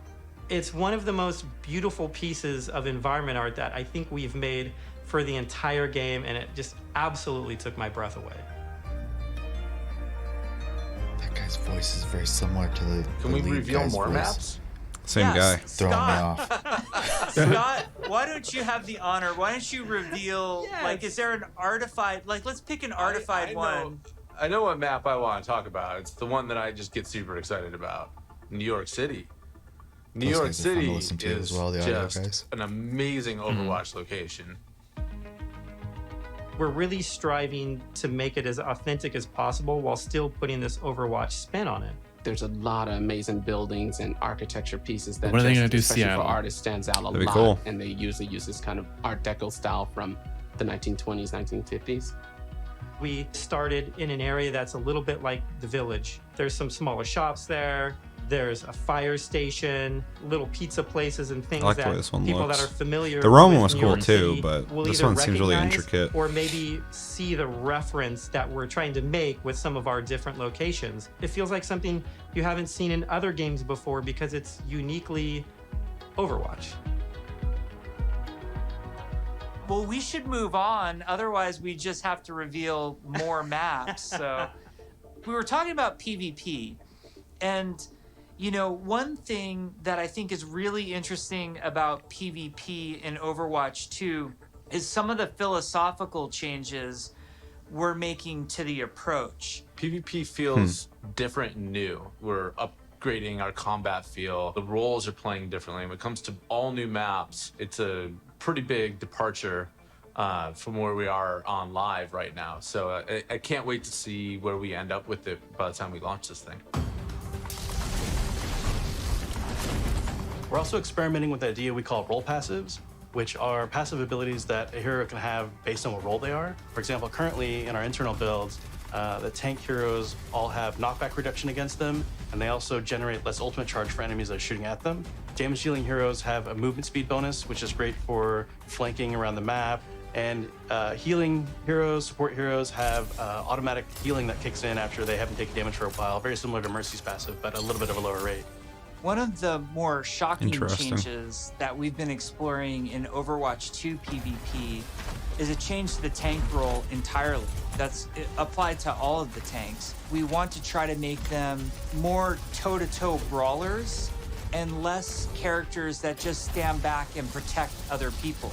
So, for example, for Reinhardt, we've given him 2 charges of Fire Strike, so he can throw Fire Strikes a lot more aggressively and more often. Also, his charge, he's able to cancel it now, and you can steer it more aggressively, so you can, you know, not quite turn a corner, but you can definitely more accurately pin targets. And because you can cancel it, it allows you to use it much more aggressively and he was really cruising go after around those that. key targets without feeling like you're going to sacrifice, you know, all of your positioning, everything to get there. He's almost more terrifying now with this, be able to unleash his full arsenal more often than kind of just being the guy with a shield. That's cool. The changes to Reinhardt that we're trying, and they might not ship, that's just the reality, but the changes that we're trying right now. I'm glad they're being transparent about try to embrace things they more of want that to try and instinct things that just players might not have happen. when they want to play it. Because on paper the shit can sound good, looks but then in practice it can completely and ruin the feels like it experience. should be aggressive. It's like Hunt Showdown is introducing or has introduced like ammo types now, and I don't know how I feel about that. Shortly after Shit freaks me BlizzCon, out. we spun up this group, our combat field group, to really just work on what happens when a player holds the trigger. We're putting a ton of effort into looking at all of our characters and trying to give them even a more visceral weapon feel. From sound to VFX to animation to the design of these units, all new sounds for a lot of our weapons in the game, and a whole new sound system that's driving it. And we didn't just level up a unit, we leveled up the rest of the game. They're When we showing first started gameplay working here on of the Overwatch, characters not we released spent yet. Quite a called bit of time Soldier. working on gunfire sounds. Oh, interesting. Just general combat feel to make it feel really awesome. We're revisiting pretty much everything. Nothing's off the table, so we're looking at even kind of small things such as quick melee attacks that every hero has. So they have kind of new audio pass and a new kind of feel and visual effect when you hit things. One of the bigger efforts we're undertaking for Overwatch 2 is what we're calling our Weapon 2.0 Sound Pass. What this is a big overhaul to the weapon systems in the game. That means the way the gun feels in your hands. You could feel the ammo running out as you're getting lower on the clip. We've really tried to amplify those sounds to better encapsulate the gameplay and the gunplay that comes Giving with you Overwatch feedback. 2. Another key for the weapons was getting them to feel like they're in the environment. This meant working with convolution reverb. It's a new system that we've implemented into Overwatch. It's a way that we can capture the acoustics of an environment and transport it onto the sounds that we're using. So we went and captured tales of guns in different environments through our weapon shoots. It's gonna shoot this into a hole.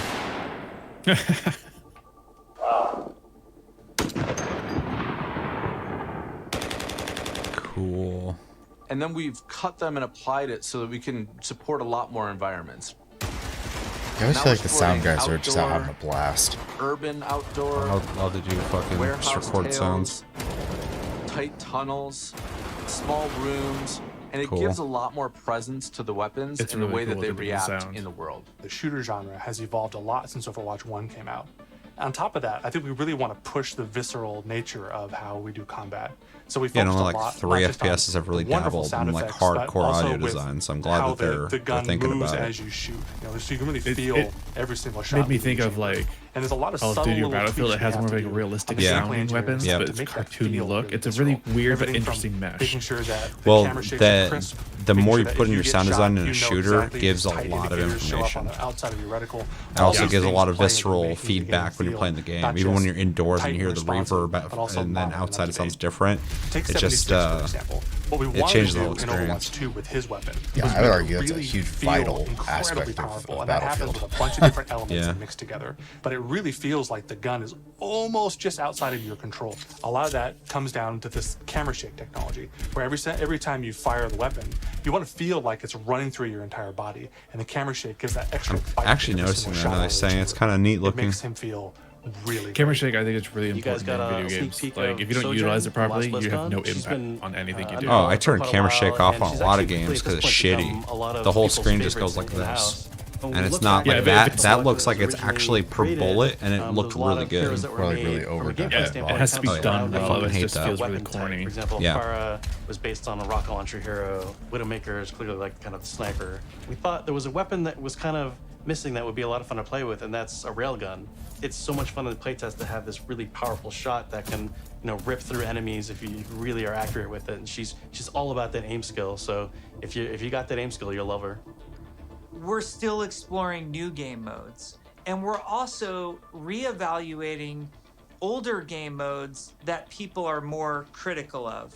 We're of the mindset maybe 2CP doesn't exist in Overwatch 2, and maybe there's a new cool game mode that replaces it.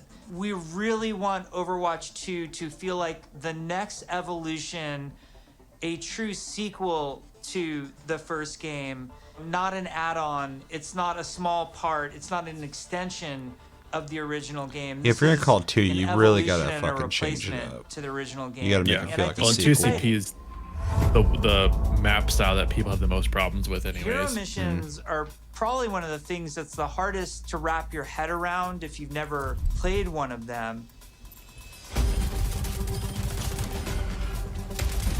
The goal around hero missions is for these to be this co-op PvE experience. I personally This is only what I'm play most competitive excited mode. Like for. I'm all about that competition. Yeah, that's what And I was have most friends curious that about. They don't want to do that at all. So I'm really looking forward to a game that I can play hours and hours with my friends who aren't in competitive, and it's also something that I'm interested in.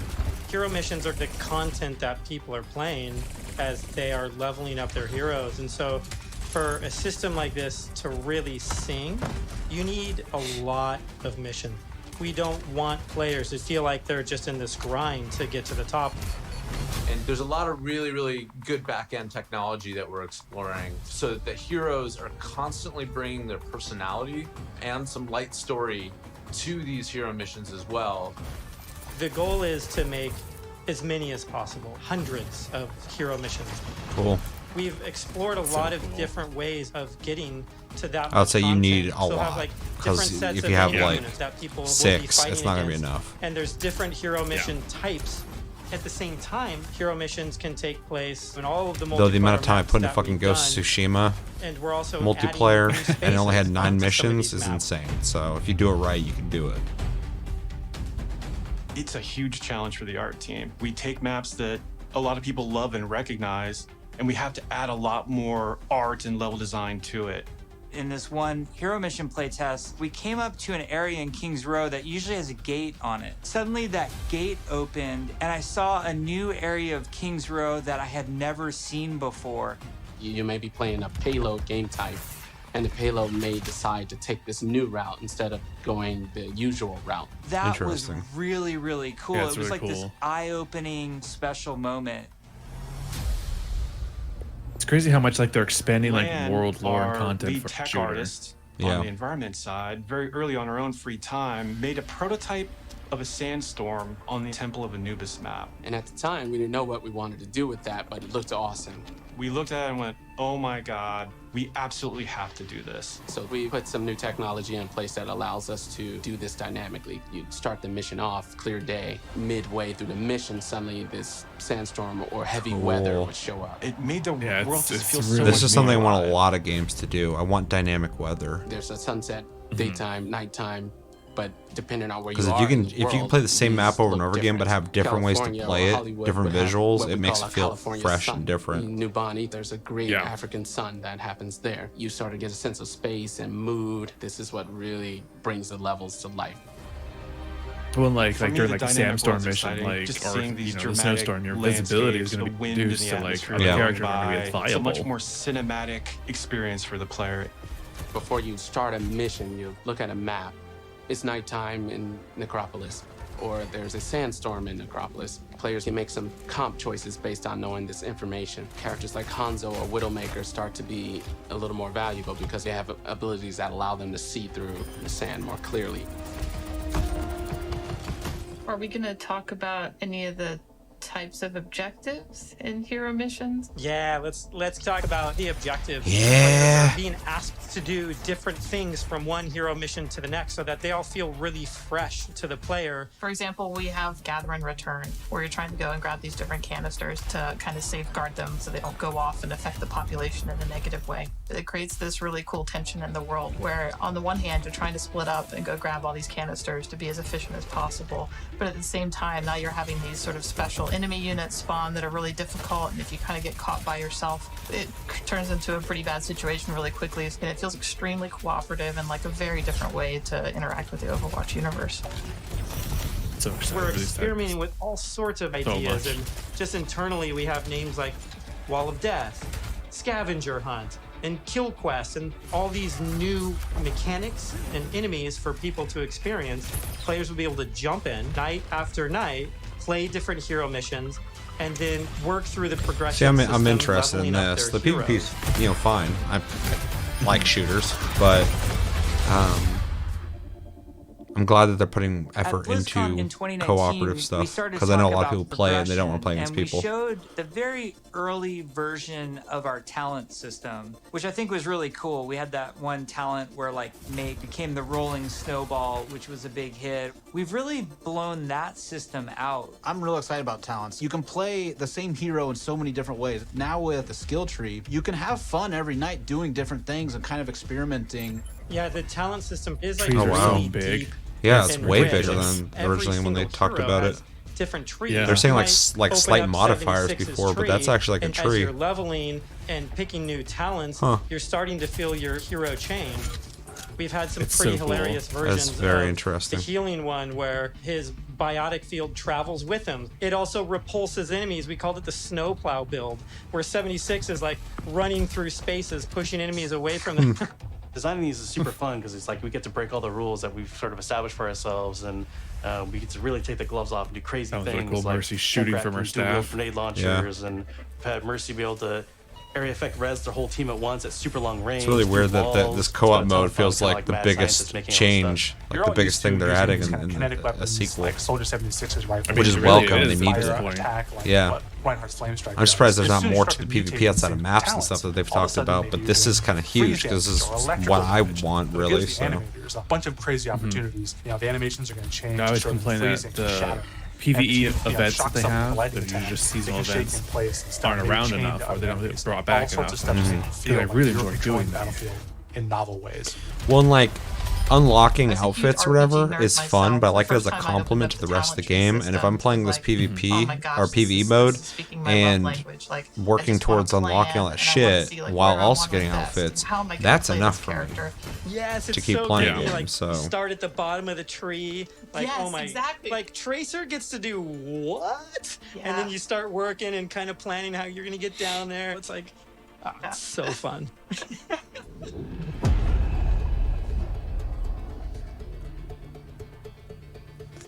When we look back at BlizzCon 2019 and we talk about some of the criticisms that we had, one of them as a development team that we felt was that the combat was just not engaging enough.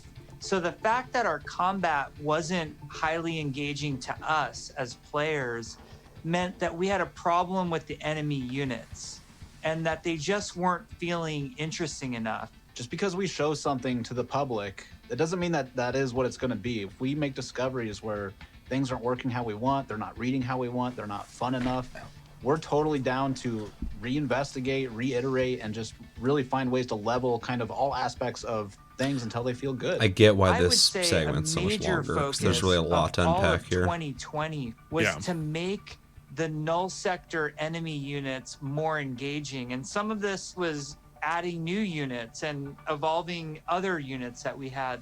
Interesting combat for us is varied combat for us. So sometimes we're going to ask you to protect something in Overwatch 2. Sometimes we're just going to ask you to get someplace. Sometimes we might ask you to escort something across a map while it's being attacked. And so it's a different type of spawning, and it's a different type of units that are in there, and it's a simpler objective. There's a lot of units Aaron is talking about. Lots of different units, lots of different types. They serve different purposes. You do different things to them. It's really going to help a lot of us find the fun and make sure that Overwatch 2 is a blast. One of those sets of enemies is what we internally call objective units. And they're typically units that don't even attack players. The simplest version would be something like the Breacher. It's two legs with this huge bomb on its back. It was built to do one thing, slowly and methodically march towards its objective, and then it transforms, and the bomb opens up like a flower. It starts spinning and charging up, and you hear this awesome sound, and you know you have a little bit of time before it's gonna explode and you have to take it out.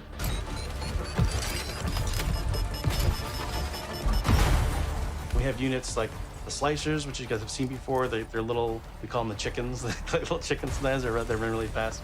You know, we have a guy They remind me of right Mousers now from who flies and Teenage drops Mutant these Ninja Turtles bombs that back in the create day. these kind of Oh, yeah. ever-expanding smoke fields that you have to escape from, but because they're super deadly. So you really get to use your mobility options to kind of escape that. There's things like the Polar. You could be moving through these darker alleys, and as soon as you hear that Polar spawn, it suddenly becomes like really spooky and kind of scary. This very tall, elegant-looking character that's blindfolded, 3 orbs that circle around her as her eyes, and we basically spun those orbs around her head as a big tell, launched them at the player, and then it activated this tractor beam, and it's bringing you in, and then you get Reminds this me of Left 4 awesome Dead. anticipation of the hair kinda cool. opening up so you know what's about to happen. One thing we've just recently been experimenting with is this idea of elite units. We didn't want the elite units to feel like they're just, oh, this guy's got double health and double Tank. damage. We want to make sure the elite units feel like they have different behaviors and have different attacks. So, for example, an Omnic Grunt, normally he fires his gun, he dies pretty simply. If you fight elite grunts, his weapon fires in a burst fire pattern. It's very deadly if you're close. And if you manage to take them out, they don't just die right away. They instead can crawl on the ground towards you, and you try to back away because if they get to you, they can explode. Artillery at BlizzCon, we're all just staring at this, and we're like, what are we gonna do to level this up? One of the things we really felt wasn't coming through was the damage states. We intend for players to shoot these guns off, but currently it's not reading as something that can happen in the game easily. We changed the design, we changed the animation, and we go back and forth and just continually iterate. We decided, hey, you know what? We're gonna just delete half of these damage states, so now it's super readable. From an animation standpoint, we decided on the spinning barrel version. Just did this really nice kickback. The tip of the barrel opens up when it's about to fire and shifts into place and boom! It's really amazing to be fighting an artillery unit and you can see the guns on the side, and as you're shooting the guns, they're actually visibly taking damage, and then you can blow them off and it reacts and kind of stumbles to the side, and really makes you feel like you're there, and it's super fun. In a lot of the stuff we've showed so far, you're fighting null sector. These are evil killing machines intent on marching you down.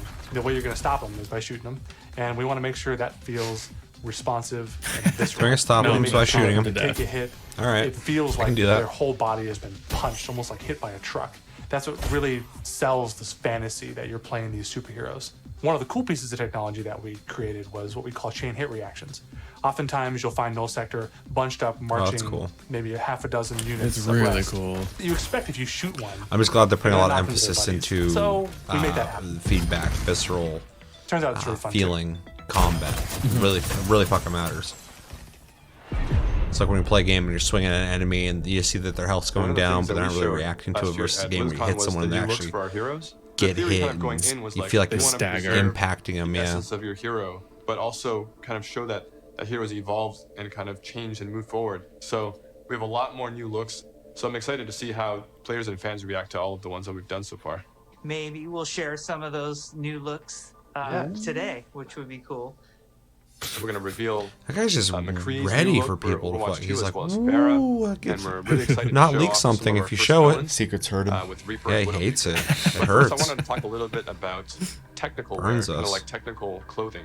What that really is using very techie fabrics, as well as having very intricate but functional straps designed in a way that is very aesthetically pleasing.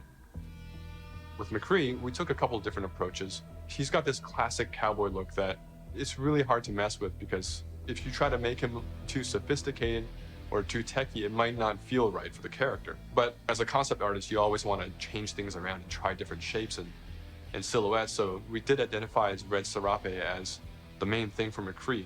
We also tried a couple different things with McCree's cowboy hat. We didn't really want to mess with that too much, because that's a very iconic part of him. So that's another piece that we kept. We tried some retro cowboy looks that mixed in some tech here and there. Some that were a little bit more techie than others, some that were a little bit more classic cowboy. We gave him a little bit of a longer beard, and it really gives him a nice kind of like a more aged I love look. seeing those character concept designs. What's different about Farah than some of our other heroes is Well, that's Farah's one big completely pull of this covered in game armor. too. We Is didn't wanna just the change her silhouette too design much. of characters and It was more about outfits and experimenting on everything different like that. colors. So it felt it's a very really appropriate imaginative for her game. to be the one to harken Yeah. back to those original Overwatch colors of white and blue. One of the things that we wanted to update on Farah was her visor. Instead of being completely opaque and reflective, we tried a little bit more of a transparent approach, and being able to see through it a little bit now allows us to see some more of her emotions. Reaper was actually the ones I was very excited to work on, because I could see a lot of potential in how we can integrate his cloak and his cowl and his armor, and how we can make all those shapes really sing within that classic, Reaper silhouette. We tried a couple takes with the first pass, like completely silver arms, more layers to his jacket. Reaper's map. Did you know Geico could save you hundreds on car insurance? And Cool more? commercial. So what are you waiting for? Captain Ahab Gonna have to pause, Chris, unless you got commercial as well. I'm pausing. Okay. Aw, you motherfuckers. Okay, so I'm gonna pause, and I'm at 27:07. Okay, let me go back up a little. You get ad block on there. Apparently, yeah. I apologize for everybody watching. Going, I need Geico now. Fucking no, you don't. Don't give them shit. Never getting sponsored by Geico now. Fuck them. Did you get it? Yep. All right. Let's try this again. 3, 2, 1, go. Sacred to us. But the thing you'll notice immediately is that it's now completely silver. Instead of the bone white, he's got this like almost like deadly edgy silver that just gives him that classic Reaper look. With Widowmaker, we started with the idea stage, exploring a breadth of ideas. We tried things like a more insectoid approach, treasure hunter. One of them made her feel like a classic Bond villain, so we kind of steered it back towards one of the more cyberpunk looking ones, almost like a futuristic femme fatale, which is basically what Widowmaker is, but she even feels more upgraded. So I'm super glad that we went down this route. We played with different hairstyles too. Widowmaker has the really long ponytail that's really key part of her look. And we really liked the hairstyle on one of the designs that was more of a parade, and it was really interesting look that also preserves Widowmaker's. They're not going to get in trouble because she has an ass, are they? We've been working a lot with I know that was a big our thing. domino engine Like, and making our that cloth they have a look butt. better. Now that we have this cloth tech, we're going to be able to make some really cool, unique silhouettes that will help them stand I out hope he looks like from that in other game. heroes. We put a lot of time T-poses and everywhere. effort into our face rig, and what I It's mean by that is we're T-pose able to get noon. really close to these characters, and it's going to feel really cool. It is absolutely worth the time and the effort to invest in the technology, and that way we can make these characters do more things that we haven't really been able to do before. It's been super exciting working on the new looks for Overwatch 2, and it's just been so inspiring to watch the team try things that we've never tried before, and I just can't wait to show up more in the future. Overwatch 2 is probably the largest opportunity we've had since the inception of the franchise to really expand what Overwatch even means to our players. In 0 Hour, we saw that some of the heroes got back together, but we're also seeing that there seems to be a second huge Omnic uprising. We're gonna learn who's behind that uprising, why that's happening, how globally spread is it. The story and franchise development group, they were really the torchbearers of what the big story is that we were going to tell for this game. We have a lot of interaction with them. They're working on in-game cinematic intros and outros for every one of our story missions. It's been really great to see this collaboration grow and develop. The story is just a little more integrated into our missions than it ever really has been before. All the available heroes get dialogue for a given mission. We have NPCs. We have multiple hero choices. We have all sorts of events that are happening that are driving players to interact with each other or parts of the environment or other characters. The world of Overwatch is this bright, shiny future. So how do you take that bright, shiny future and create conflict in it? How dark can the world of Overwatch go? The different challenges that these characters are going to have to overcome in Overwatch 2 are things that they haven't ever dealt with before or dealt with on this scale.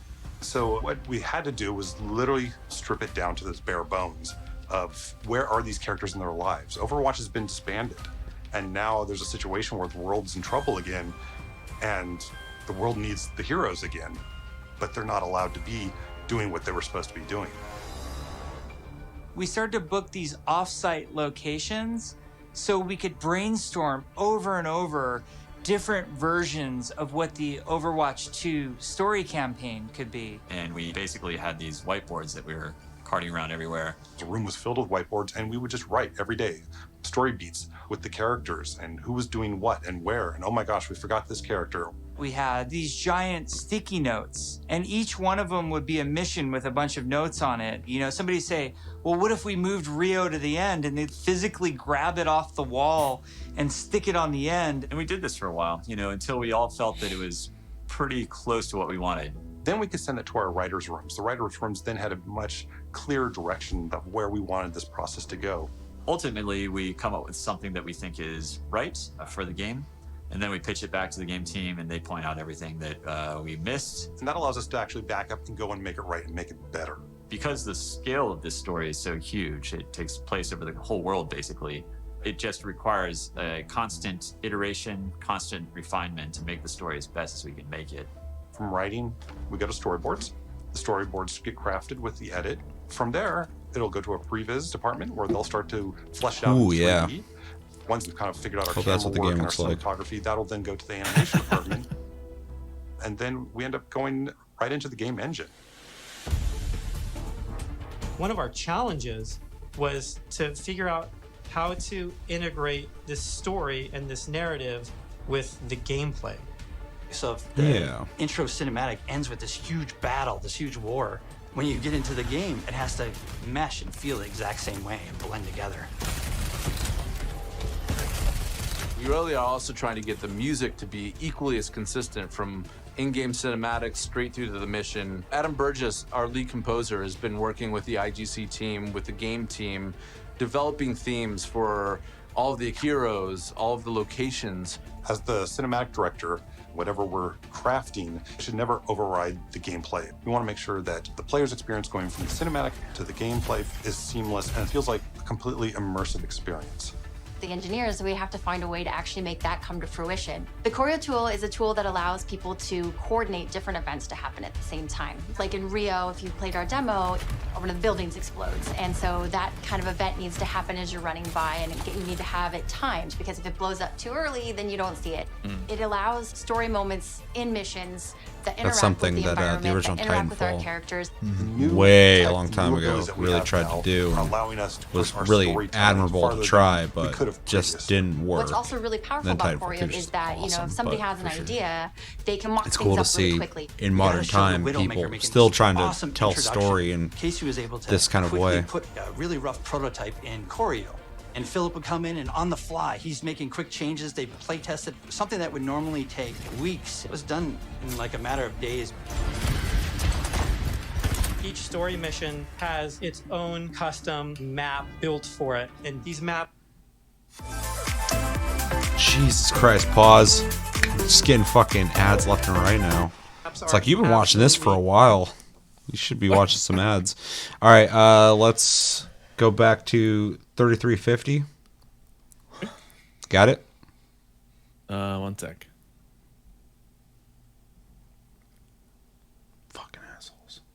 Fucking Adobe. I'm sorry, I use Adobe products.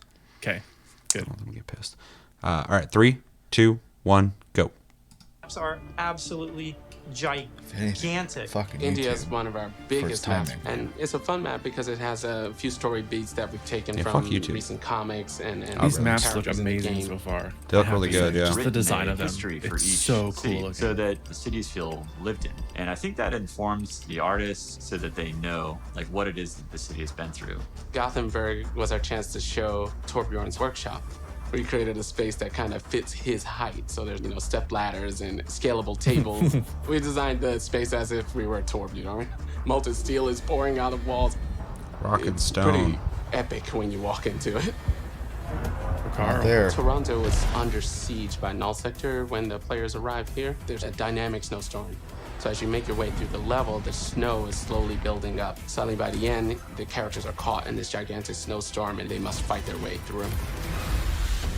In Overwatch 2, we want to give you choice to be able to play this character or that character. So we're designing a lot of systems around how their relationships develop over the course of the story missions in the campaign. We have a cast of many characters, all on screen, all at the same time. And it's fantastic to actually see them all interacting and working together in ways that we've never actually seen. We've always thought about it and hoped for it, but now it's actually happening. It actually requires us to have a whole new branching dialogue system. If you happen to have Genji and Mercy in the second mission of the game, you might get different dialogue that's about their relationship. Our voice actors bring the characters to life in ways that everybody has fallen in love with, from inside Blizzard to the fans. Just to hear this collection of actors all together, all interacting, has been a real treat. Whoa. I wish people could It's so see funny, the voice how actor for many Red Heart people are seems like this involved when tiny it little comes to man something compared like to his telling the character, story just of Overwatch. massive brute. It doesn't just come from a singular person. It comes It's kind of from the beauty a of group, being a voice and it's a actor really is you don't have talented, to fun meet group any that visual all works requirement. You just got to together. be able to do the We've been voice. building what we hope is one of Yep. the best stories ever. There's some key story moments that I'm really excited about. And I really can't It's like wait Mark to see Hamill how back people when he react first started to it. doing voice acting and stuff. He was talking about how he liked that you could just come in like in sweats or whatever, schlubby, and just get in the booth and start acting. It's like it's nice. You don't have to We've get been all talking fucking about the game, makeuped up about and this wardrobe. universe. It's like a I lot know of streamers you I watch, all they love use it avatars. so much. They just get Right to wake now, up we and can turn the sit thing on and go. and have a You can night do of that Overwatch anyway. 2 and have it be A lot of streamers a do that really too. fun experience. Fair. And I think Fair. we need some more time till we can I do say that typically it's for perfectly stream. polished in the way that we want it. We've made such incredible strides since we first announced this and showed it to the community at Blizzcon in 2019. The thing that I'm most excited about is that moment when we hand the game over to the players. We want to create something that It's really like he's moves asking. people, really touches people. That's why we Can we do hand it over? We create the He's game forcing because himself to say we that. want There's no it way to they're become part excited of your life. to And hand it over to the players. for you to So experience they can just it. go, I don't like this. That's not what I wanted. We're upping the bar. And it could be like kind of 5 people, but games they're in so one. loud, It's it a sounds huge like an army. undertaking. The new Or it tech might be and an the army. new aesthetics for the new looks bring you closer to the hopefully characters not. that you love, and we're just getting started. The fidelity of the gameplay experience is much richer. We are making cinematics that push the boundary of what we can do to tell stories. We want this dynamic world. We want things to feel alive. I want YouTube to not I'm really looking put forward ads on to my being able to expand the fucking world show. of Overwatch for our players. We're really trying to tell this epic story. In order to make a game great, it takes time, energy, collaboration. We have just an incredibly professional team of designers and artists and engineers. We just love bringing this world to you guys. So many cool characters. It's just a blast working on it. Our goal is for Overwatch 2 to be the worthy successor to the first game, to be the next evolution, and to be a true sequel. We have big plans. So thank you for sticking with us. We're gonna cross the finish line, and I know it's gonna be awesome. I hope people just end up loving playing it over and over. That's what we want to try and capture. I'm jumping in, I'm playing. Let's go be heroes. I don't want to be a hero. Don't tell me how to live my life. True. My. Okay, so pretty much like I said in the last one, we think of the presentation, we think about what was shown, we think about YouTube fucking forcing ads on me. And now not loading. And now not loading. Thank you, YouTube, for allowing me this wonderful channel with a great community. I'll hop in first because I have some stuff to say on this. So I've already said many times at this point that I don't really play Overwatch a whole lot because it lacks a couple things. What they're doing with Overwatch 2 sounds a lot. It sounds more bold and more ambitious than the first one. Kind of similar to Titanfall and how Titanfall 2 was the answer to the things that people wanted from Titanfall 1.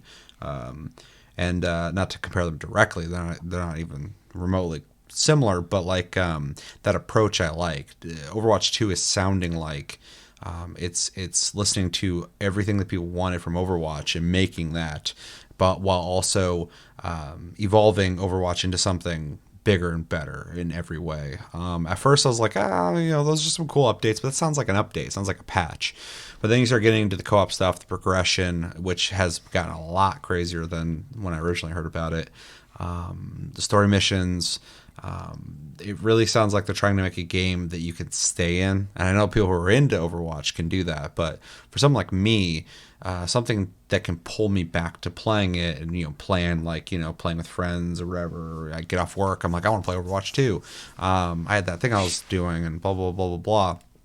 And that's really cool. It's a genuine surprise for me because my opinion on Overwatch has pretty much been the same since beta. I appreciate everything about it. I just don't get pulled back to play it. And I feel like Overwatch 2 might be maybe the antidote to that problem for me. I am already thinking about how much I kind of want to play that co-op mode. That looks really fun. It sounds really fun. I already know you're going to be playing it, Chris, so I know I have people I could play it with, which would be nice to be able to play that game because I know a couple people play Overwatch still quite a bit, and it'd be neat to be able to hop in there and play with you guys. So I'm actually a lot more hyped on this than I thought. I'm not gonna get like super crazy hyped about it because I want to be responsible for that or with that because it's easy to go like, oh, it looks awesome, blah blah blah. But I really like what they're doing with it. I like where they're going with it. I also think the presentation was a lot better than the last one, the World of Warcraft one. I felt more genuine, felt more passionate, felt like people who were just kind of like talking transparently. About what they're doing, and they sound excited about it. It's cool to hear from the individual people in sound design, map design, story direction, stuff like that. I like what they're doing with the audio engine. That's awesome sounding. The maps look cool. They look, they're gonna be confined like the other ones. Like they're gonna be like Overwatch maps, but like the design of them seems really ambitious visually. I haven't played Overwatch recently, so I don't know what the newer maps look like, but the original ones, they're all nice looking, but these definitely feel like an evolution in design. I also liked the idea of when you're doing the payload missions, the escort missions or whatever, different routes. They are thinking about, it's not even a question to me, they are thinking about you playing this game over and over again and how to dynamically change that experience as you play it, with those different routes, weather, stuff like that. Ease up the monotony. And it's very smart because I will accept pretty minimal stuff. I don't mind the grind as long as I like what I'm going for in a game. But a lot of people aren't as lenient, I guess. And that's why I appreciate when people can change things up. Like Warframe was really smart early on in like having their tile sets rearrange when you played the maps. It made playing the same fucking map over and over again less of a chore than a game that you're just playing the exact same thing over and over and over again. You couldn't memorize the path. Exactly. Yeah. And it's really smart. And so I appreciate when people do small little things. I mean, I swear, so many FPSs out there I wish had like just a natural day-night cycle. And when you fucking started that mission up, it would just randomly go like you're starting at this time of day, and it might go into dusk, or it might just be in the middle of the day, or it might be at night, a full night mission, or into dawn or whatever, and then have like random weather that can happen on that map, or maybe this map's always just hot, but then other ones might rain or something like that. And that's something I always wish more games would do. And so that they're even talking and stuff like that, I'm like, that's awesome, because that's something that I wish more games would fucking do. But overall, it's looking pretty cool. It's got all the ingredients that I really appreciate out of the first game, while also adding more ambitious ideas that can get me more interested in interacting with the game. So I'm definitely interested. I'm glad that they're doing a lot of stuff that they're doing with this. So, Chevy, presentation wise, it was definitely a lot better than the last one. Way better, though it's obviously a lot more produced than the last one. I think that was to its benefit. Also, the people talking in this one, though hamming it up a little bit, did feel more natural. Definitely. Which I appreciate. I've heard, I don't know his name, but Jeff Kaplan. Sure, the guy who's in the top middle there. Yeah, the guy was like, "We can't wait to give this to the players." Yeah, I mean that guy's been the face of the dev videos forever now. So.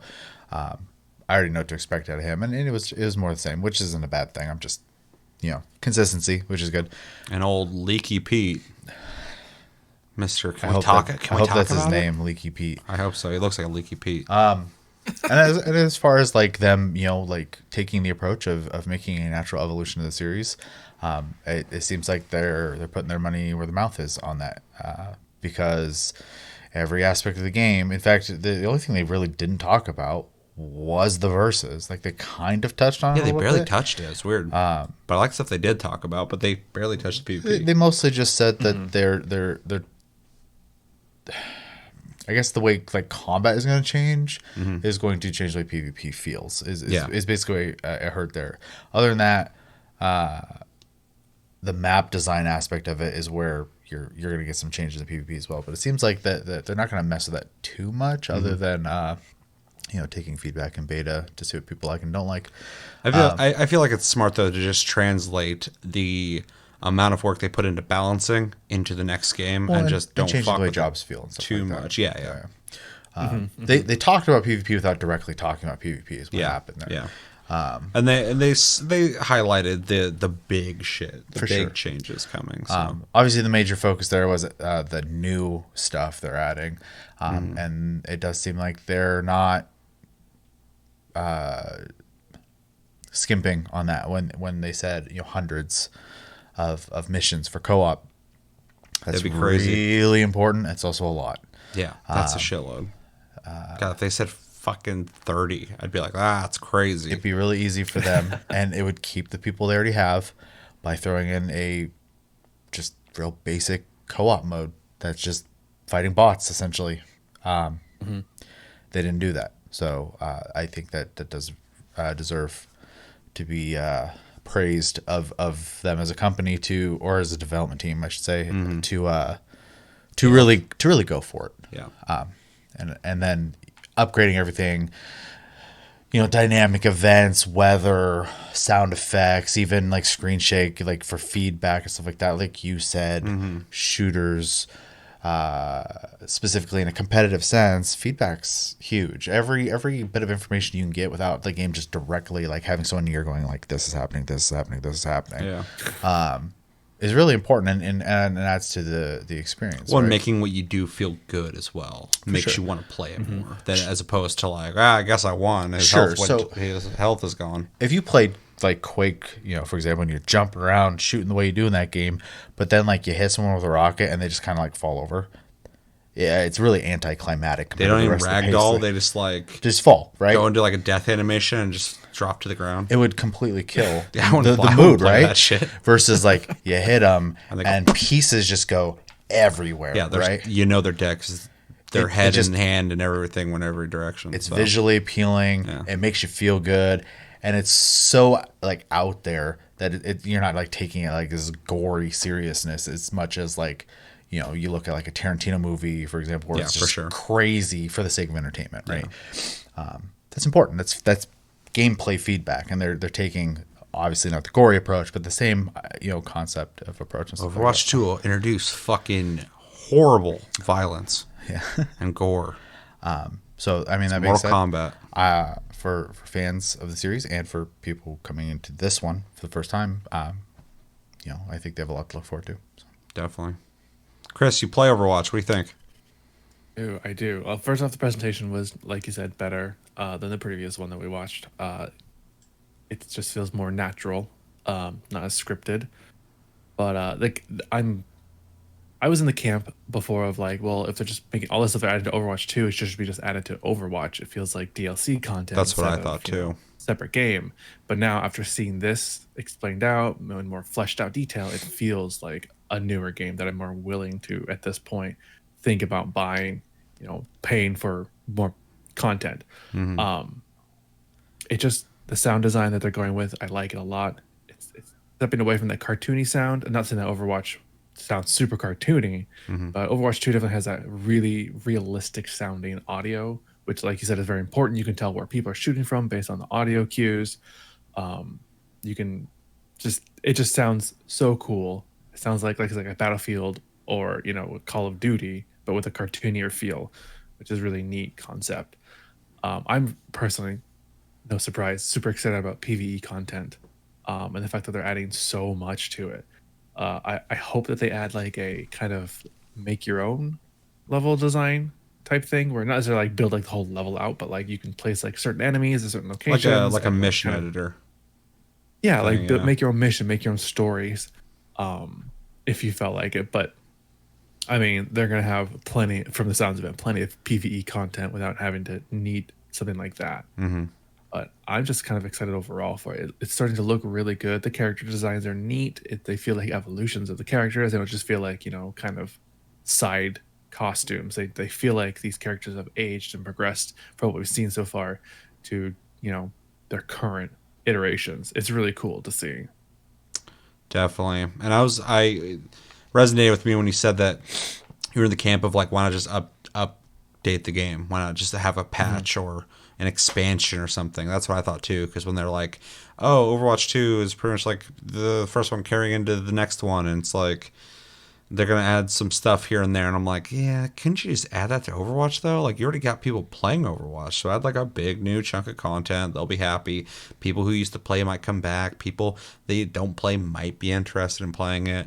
But then seeing this, I'm like, you're adding enough systems and enough content here that's brand new content that it does merit at least selling it separately as something else, and not, for it to be a sequel, I don't know yet. Like, of course they're saying it is, and of course it is if they say it is. But the content wise, it does feel like a big enough chunk to separate it from the original Overwatch and not just patch it in. I mean, they're changing stuff with the engine too, with like the weather and stuff like that, and the perk trees and stuff like that. That stuff's not in Overwatch, so it's like, you are paying for this new experience in Overwatch, an expansion of pretty much everything that they did and more. So yeah, I think trying to fucking wrap this up in the way I'm just kind of babbling at this point. I was of the same mindset, but now I am starting to see that it does merit just being Overwatch 2 with the amount of stuff they're adding. So I mean, they really are overhauling like everything. So it's pretty cool. Like, honestly, this did a lot more for me than I thought it was going to do. Cause I was like, I'm sure they'll be cool looking, but now I'm like, nah, I want to play that. So looks like it'll be fun. Yep. So yeah. Anything else you guys want to say on Overwatch? All right, let's move in to Diablo. This is going to be a long episode. But worth it. There's a lot of content.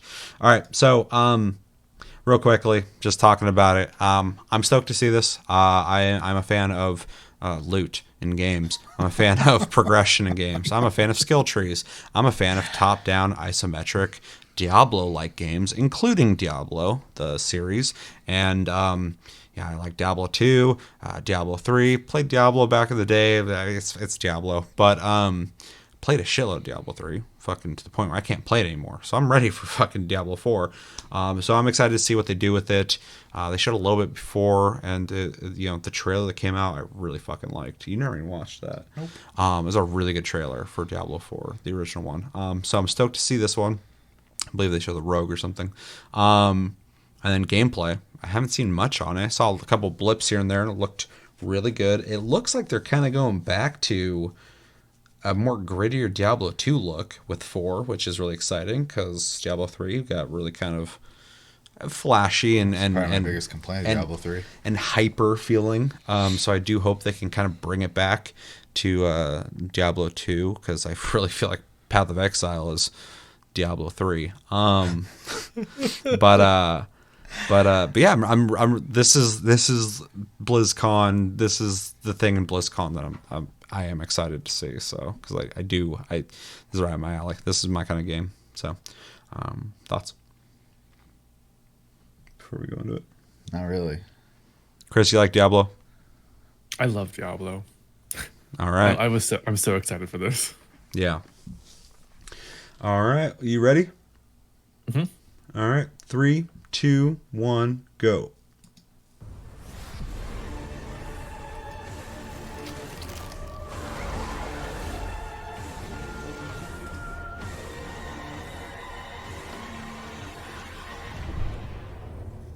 Hey everyone, thank you very much for joining us. I am so excited to kick off the Diablo segment of our show. It's quieter. And I am honored Except for to the be music here on just behalf of wasn't. all of our So Diablo yeah, it's bad. to share the news and updates mixing. we have in store for you today. We've got a lot of Diablo to cover. and I hope you'll agree with me that Not it's a 38 great minutes. time to be a member of this community. All right, let's kick things off with Diablo 4. We first shared our game with you during Blizzcon of 2019, and we've been truly humbled by your response. We've kept in touch through quarterly updates. I don't know about that. Yeah. I got thoughts on your announcement. We unveil more and more of the game and share in its development. After all, Diablo belongs to you as much as it belongs to us. Most recently, we teased an update to our campfire screen, and savvy fans, of course, understood that we meant more than just the character lighting and fire visual effects. That's right. Today, we're happy to announce a brave new soul joining the barbarian, the sorcerer, and the druid on this dangerous journey back to Sanctuary. A class is one of the most exciting things you can announce in a Diablo game. Is This it? one is Thanks for letting me know. exciting to me, as it's a re-envisioning of one of the first classes to ever appear in the series. New guns are the most exciting thing you could reveal in an FPS.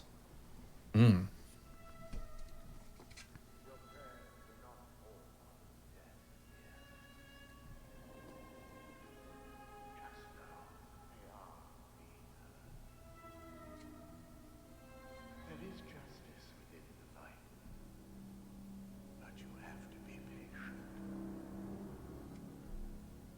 Now, pray with me. May Akarat guide and protect me. May Akarat guide and protect me. May he shepherd my soul May he shepherd my soul and grant it mercy. And grant it mercy. What are you doing here? This is not the time. But this is confession. And I have sinned. I was a thief who stole from those more fortunate. I strayed from your light and found my trade in the shadows. They call it murder. I say, job well done.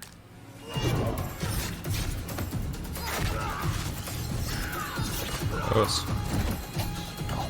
Very visceral. Oh yeah. A little surprised, sushi. actually. I am a thief, a heretic. It's a little bold for what I would assume modern Blizzard. Yeah. I think Diablo's pretty much the only one that they really still allow to get kind of mature with, I guess. Our light. But those monsters were a scourge upon my flock. And you were the answer to their prayers. Then we are settled.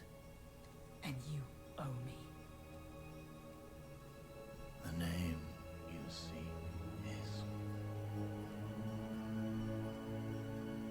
Thank the heavens for you. Heavens. I assure you, Father. The heavens didn't send me.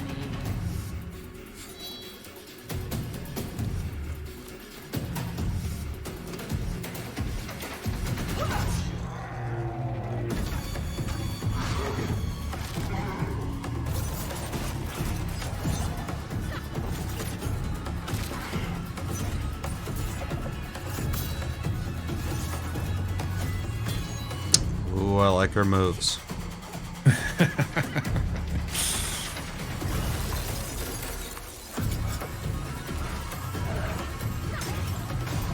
The animations are fucking good. Yeah.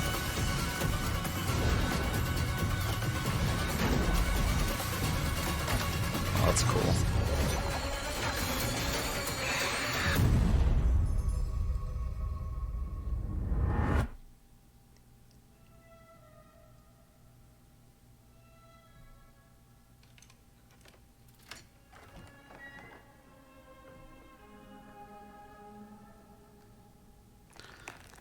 I'll just save these snacks for later. That would smell so bad. Oh, for sure. There's a reason why people don't have closets full of ears. That's the reason. That's the reason. It's just fucking small. That's the sole reason. That's it. That's the reason I don't have them. I feel like it's gonna haunt me for a long time. I've been a huge fan of the Rogue ever since the original Diablo. Even seeing them come back as NPCs and mercenaries in Diablo 2's Rogue Encampment served as a great bridge between the games. With the setting of Diablo 4 being a larger world than we've ever played in before, we're excited to show you not just what the successors to the original rogues in the series have been up to since the fall of their order, but also what some of the other rogues in the world of Sanctuary might look like. I hope Diablo 4 fucking comes out as satisfying as Diablo 3 became.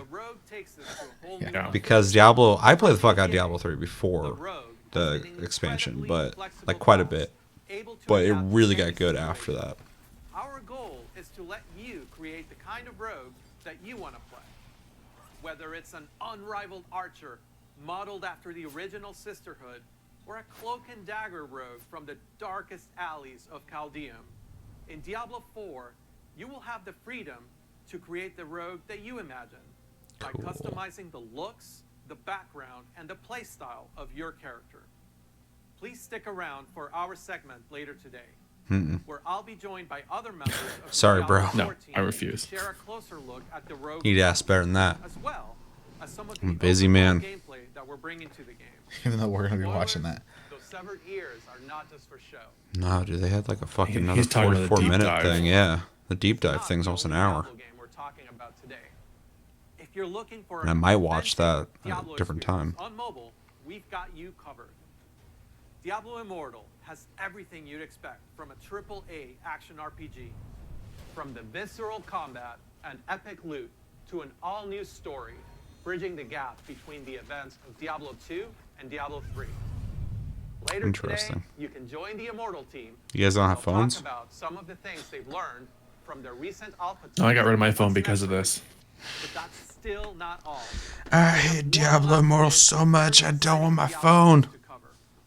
Don't offer. Let's talk about the classes, the items, or the stories of the early Diablo games you may have picked up on the absolute reverent tone we reserve for that golden era of Diablo. Maybe you share that love of the classics, and just hearing us talk about them makes you want to take on Mephisto or Baal one more time. Or maybe even for the first time. After all, some of our favorite moments happened a long time ago, and not just in Sanctuary years. If so, we have a special surprise for you today. Looked like he rebooted Let's for check a it out. second. I could use one of those. Yeah, we're probably gonna skip the 2 videos after this. Now you know what I seek, Marius. Were these the demons from... Don't do it! It seems good. I'm not acceptable. Look at that to me. Arise, Diablo, Lord of Terror. Shh, don't remind me how old I am. True. Though this be our People still play this. Look at that shit. Yeah.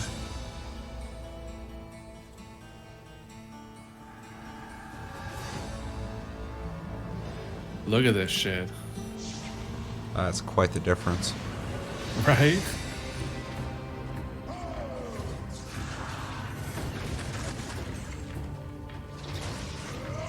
Oh no.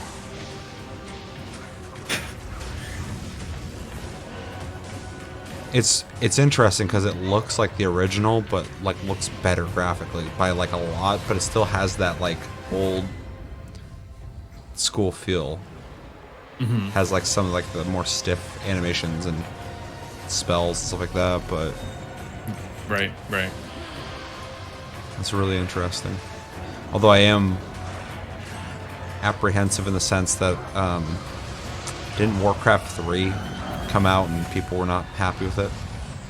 Yeah, I don't remember. I don't know the details behind it, but people are very upset by it. From what I Yeah, I understand. heard. People were saying like it's the worst thing Blizzard's released.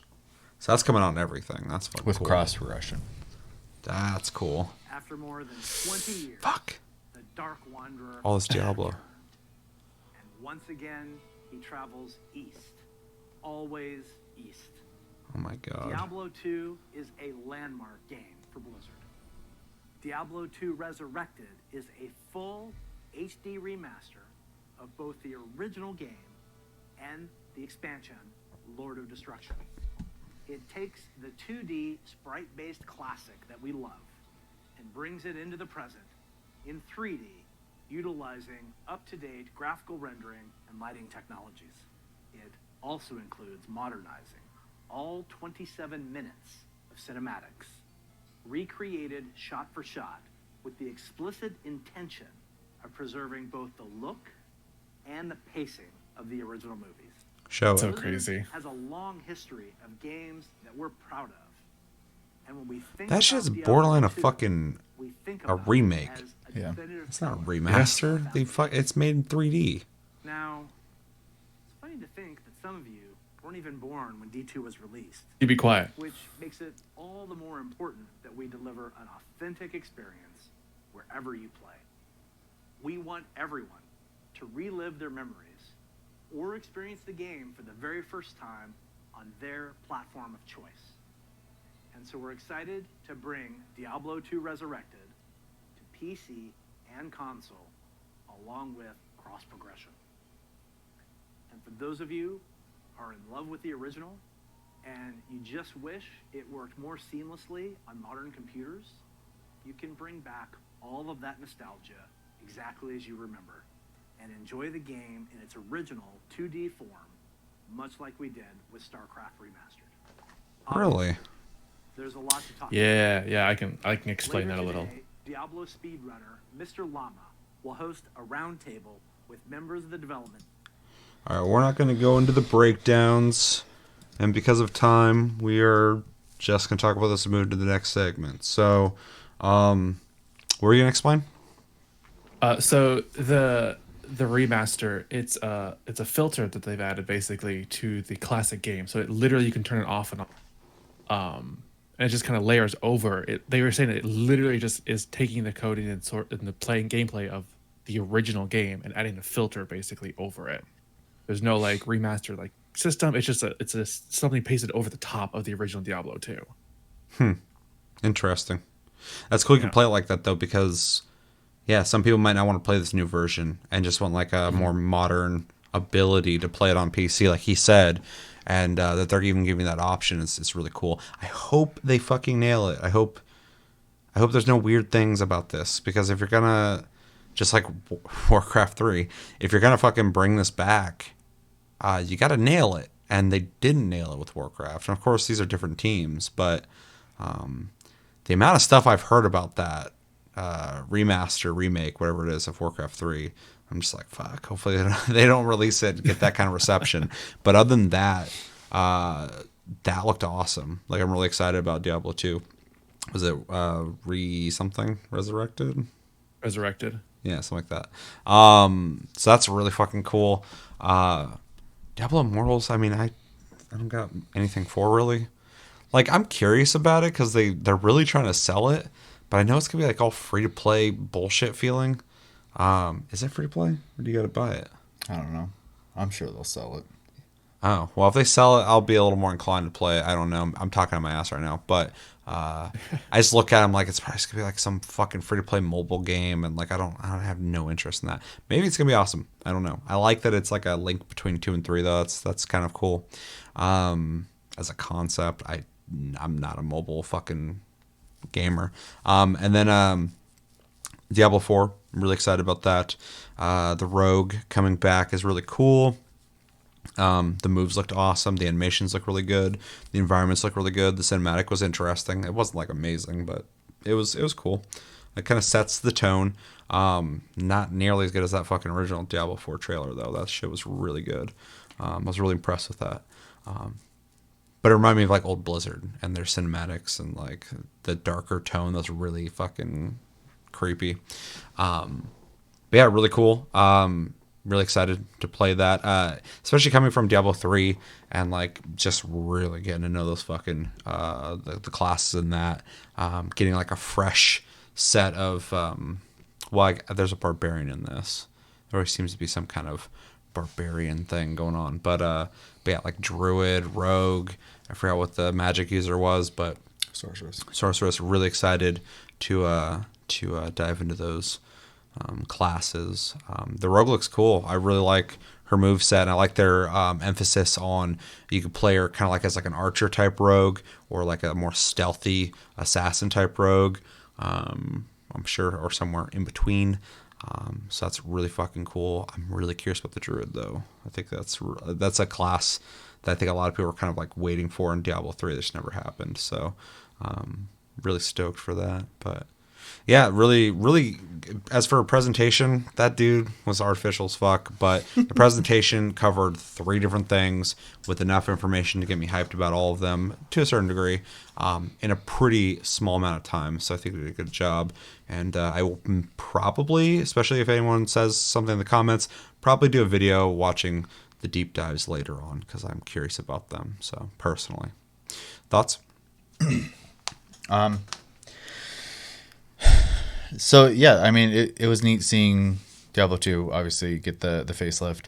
That's great for people who not only want to revisit it, but like they had mentioned, the game's 20 years old at this point. There's people who maybe only know Diablo 3 and maybe might only know Diablo 4, and this gives them a more modern way to experience one of the older ones, especially since there is kind of this, underlining story that continuously goes through these games. So that's pretty cool. I'm glad they're doing that. Like you said, they got nailed though. They already kind of have one blemish on the record there. So I think people will be paying attention. Especially, I think Diablo in general, people are paying a lot of attention anyways. They're paying attention. Because they kind of, made the very classic mistake with Immortal. So, which I'm not even really going to talk about too much as a mobile game. Whatever. And then with Diablo 4, the visuals are very cool. It's good to see that. The cinematic was, it's a cinematic. I say this every time, no matter what the game is. Cinematics are fun to watch. It doesn't really do much for me. Outside of that, they did show some gameplay though, which I appreciated and visually looked cool. Obviously, what's it feel like when you get your hands on it is a whole nother thing. But I think with how far Diablo 3 came, and I'm sure they've learned a ton of lessons since then, and a lot of other ARPGs have come out since Diablo 3 that have gotten a lot of praise for things they've done. Yeah. There's no way they're not paying attention to that and evolving and coming up with their own ideas and stuff. So, there's a lot there to look forward to for anyone, going into Diablo 4 or even, like I said, already revisiting Diablo 2. So, yeah. Yeah. Like you said, the presentation was whatever, the artificial feeling. Diablo Immortal, the mobile game, I haven't touched it. I don't really care too much about it, to be honest. Diablo 2, the remaster is really cool. It's really neat to see that they're putting some effort into that. Because even now, every now and then, I'm like, I kind of want to play Diablo 2, but I don't have a way of accessing it pretty easily. Mm-hmm. I'm curious to see if they would do that with the original Diablo as well, just to get the whole series updated so that people could experience everything from beginning to current. Would be really nice to see. Diablo 4, I'm stoked for. I want to see all the classes they release. I want to see what other references they bring from, because they got Diablo 1 characters classes and they got some Diablo 2 character classes. I want to see if they bring the other characters in as well. Like Assassin was really popular in Diablo 2, but we don't have that yet. But I'm just curious to see what they do with it. I'm excited for it nonetheless. I really like the visceral feel of it and the reference to collecting ears when you kill people, particularly in PvP Diablo 2. When you killed people, they would drop loot and gold in their ear as a token of I killed this person. So it's cool to see that brought back in. Yeah. Anything else? Mm-mm. All right, short and sweet. Let us know in the comments. What did you guys think of the Diablo presentation. Also, what did you think of the Overwatch presentation? I didn't really ask that. Probably because all those fucking ads were bombarding me. My brain was like, Jesus Christ, I need to get out of here. And let me know everything you're thinking about for the whole presentation as a whole. What did you think of it? What are you most excited for? What are you least excited for? Not excited for anything at all. And is there something we missed or a specific video you would like us to watch? Let us know in the comments below. It's that time where we read your comments. We go through past episodes and see what you guys said and respond to it. If you'd like your comment to be read, type in hashtag STLG on your comment. Otherwise, I pick at random. This last week is very easy because we had like 4 comments to read. So it's the least amount we've had in a while. And it's kind of nice because I'm just going to read all 4 of those. So perfect. We did a Tasty Cast, episode 134 of the Taste Cast, where we talked about The Last of Us casting and watched Near Replicant PS3 versus PS4 video and talked more Valheim then. We got a comment from Maneki Neko that says, damn chairs. I swear I have to do maintenance at least once a month. Good chairs are too expensive. This is in reference to the opening of Tasty Cast where Chris was showing us some of his MMA moves because his chair had pissed him off. I don't know what happened down there, but he took it to the floor quickly and started dropping elbows and shit. And me and Shelly just kind of watched in horror as Chris really kind of showed off a side of himself that he typically doesn't show us. So I don't know if you want to elaborate on that or keep it mysterious, but Maneki Neko agrees. The chair is very noisy when I move, so I have to periodically WD-40 sections of it. So and beat the fuck out of it. Frustrated with it. To let it know. I was like, literally, if you go back and watch that episode, go back and watch that episode. I was literally about to start. I'm like, and he goes, fucking chair, and he's like hops out. And it's like on the ground all of a sudden. I'm like, where'd he go? I was there talking about you fucking wrestling with it, and you just like pop up, and you're like, I was like, God, he's really giving it the business. As for chairs, I mean, it's kind of weird topic to talk about here, but it's kind of relevant. I mean, I have a gaming chair. It's a what is it called? Secret Lab chair. I really like it, but I've had it for a couple years now, and it is starting to fall apart. And I keep thinking about the amount of money I have to spend to get another one. So I'm really kind of riding it out and letting it go. It doesn't make noise. It's fucking quite a shit. Still, mine pops a little. Mine does not. But I got the big old one, the 2 big old one. But the seat is starting to, like, the material's starting to fucking waste away into the wind and just deteriorate. Oh, yeah, the fake leather. Yeah, the fake leather. I had the fake leather. Thanks. Yeah. Oh, is that fake leather? Oh, you should have got real leather. And then the arms. Either. The arms are fucking where the foam is. The fake whatever over it has been kind of flaking off, and then I'm like. PL leather? Is that what they call it? I'm like crazy, and I've just been picking it off because it's just like falling off anyway. So I'm like, I'm just gonna take this off because I'm stupid like that. Otherwise, though, it's a very comfortable chair. I would probably buy the smaller one next time, but they are an investment. But they're really well made outside of the material that's just fucking falling out or falling apart underneath me. So yeah, I also have one not sponsored. Well, yeah, my shit's falling apart, so yeah. Take it as you will. I did get the smaller one, the Omega instead of the Titan. The biggest reason I got this one is because like it's got the internal lumbar that I really like. Yeah, and that would be nice. The pillow works fine though, and actually has not lost its shape yet. And I would argue that me and you sit a lot on ours. So, and then I got the fabric instead of the leather. I did not have access to that when I bought mine. Yeah, and I have not had mine a year yet, so I can't even really do a comparison yet. But so far, I really like it. It breathes well, and it's really easy to fall asleep in. Just fair warning. Oh, dude, these things fucking like lay back like a bed. Yeah. And this one's huge. Yeah. Like, I'm not the biggest dude, I'm not the smallest dude either. And fucking this thing is like a goddamn throne I'm sitting in. So people smaller than me are like swimming in this fucking thing. Yeah, I think they're worth the price. If and they do. I think for the metal alone that they use, the construction, they have financing too. So I guess we're not doing an ad for them. I'm just saying, but as a review, they're pretty good. Yeah. They're pretty good, but they're pretty expensive too. That's furniture in general, dude. What's that other brand that the really expensive one, but everyone recommends? It's just with an H. Oh, I will say not DX Racer. No. Those things are not. I can't remember. for But they're me. more office style chairs, but they usually have like the mesh back and they have the lumbar thing. But they're like, oh, I know what you're talking about. I think they're like $1,500 though. They're really expensive. But apparently they're made amazing. well. That's not bad. Yeah. Chris, any input on chairs? You already said you WD-4 beat the fuck out of them. No, all my chairs tend to be secondhand chairs. Yeah. You know. Yeah, I feel that. Me too.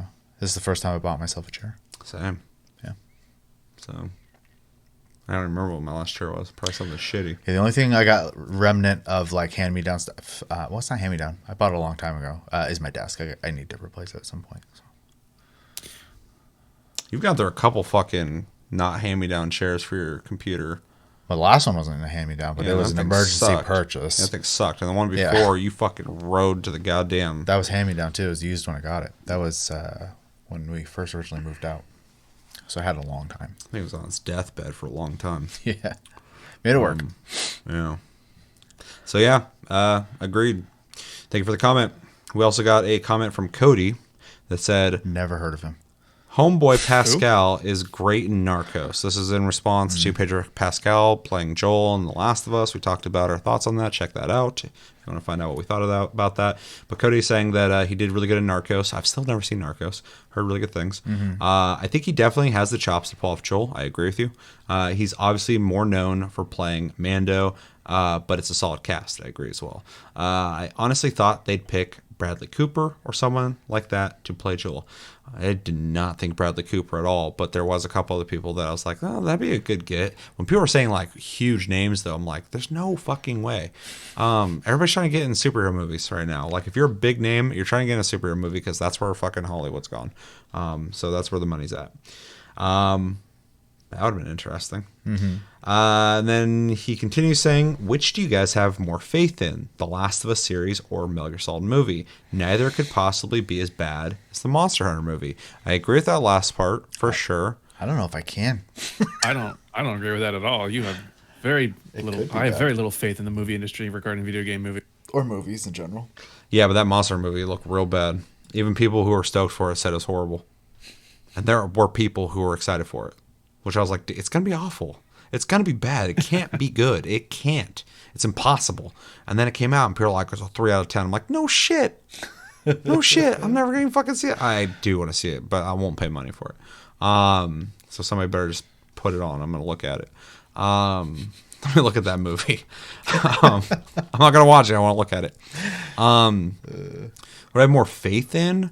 I have more faith in The Last of Us series because Neil Druckmann's involved. It's an HBO series, so you can get more of the important things out of the game into a long-running series. And that HBO money. And the HBO money, and they've proven themselves with a lot of their series already. So I feel like, at the very least, Last of Us series is going to be acceptable, which is great because that's probably not going to be bad. Metal Gear Solid, man, there's that.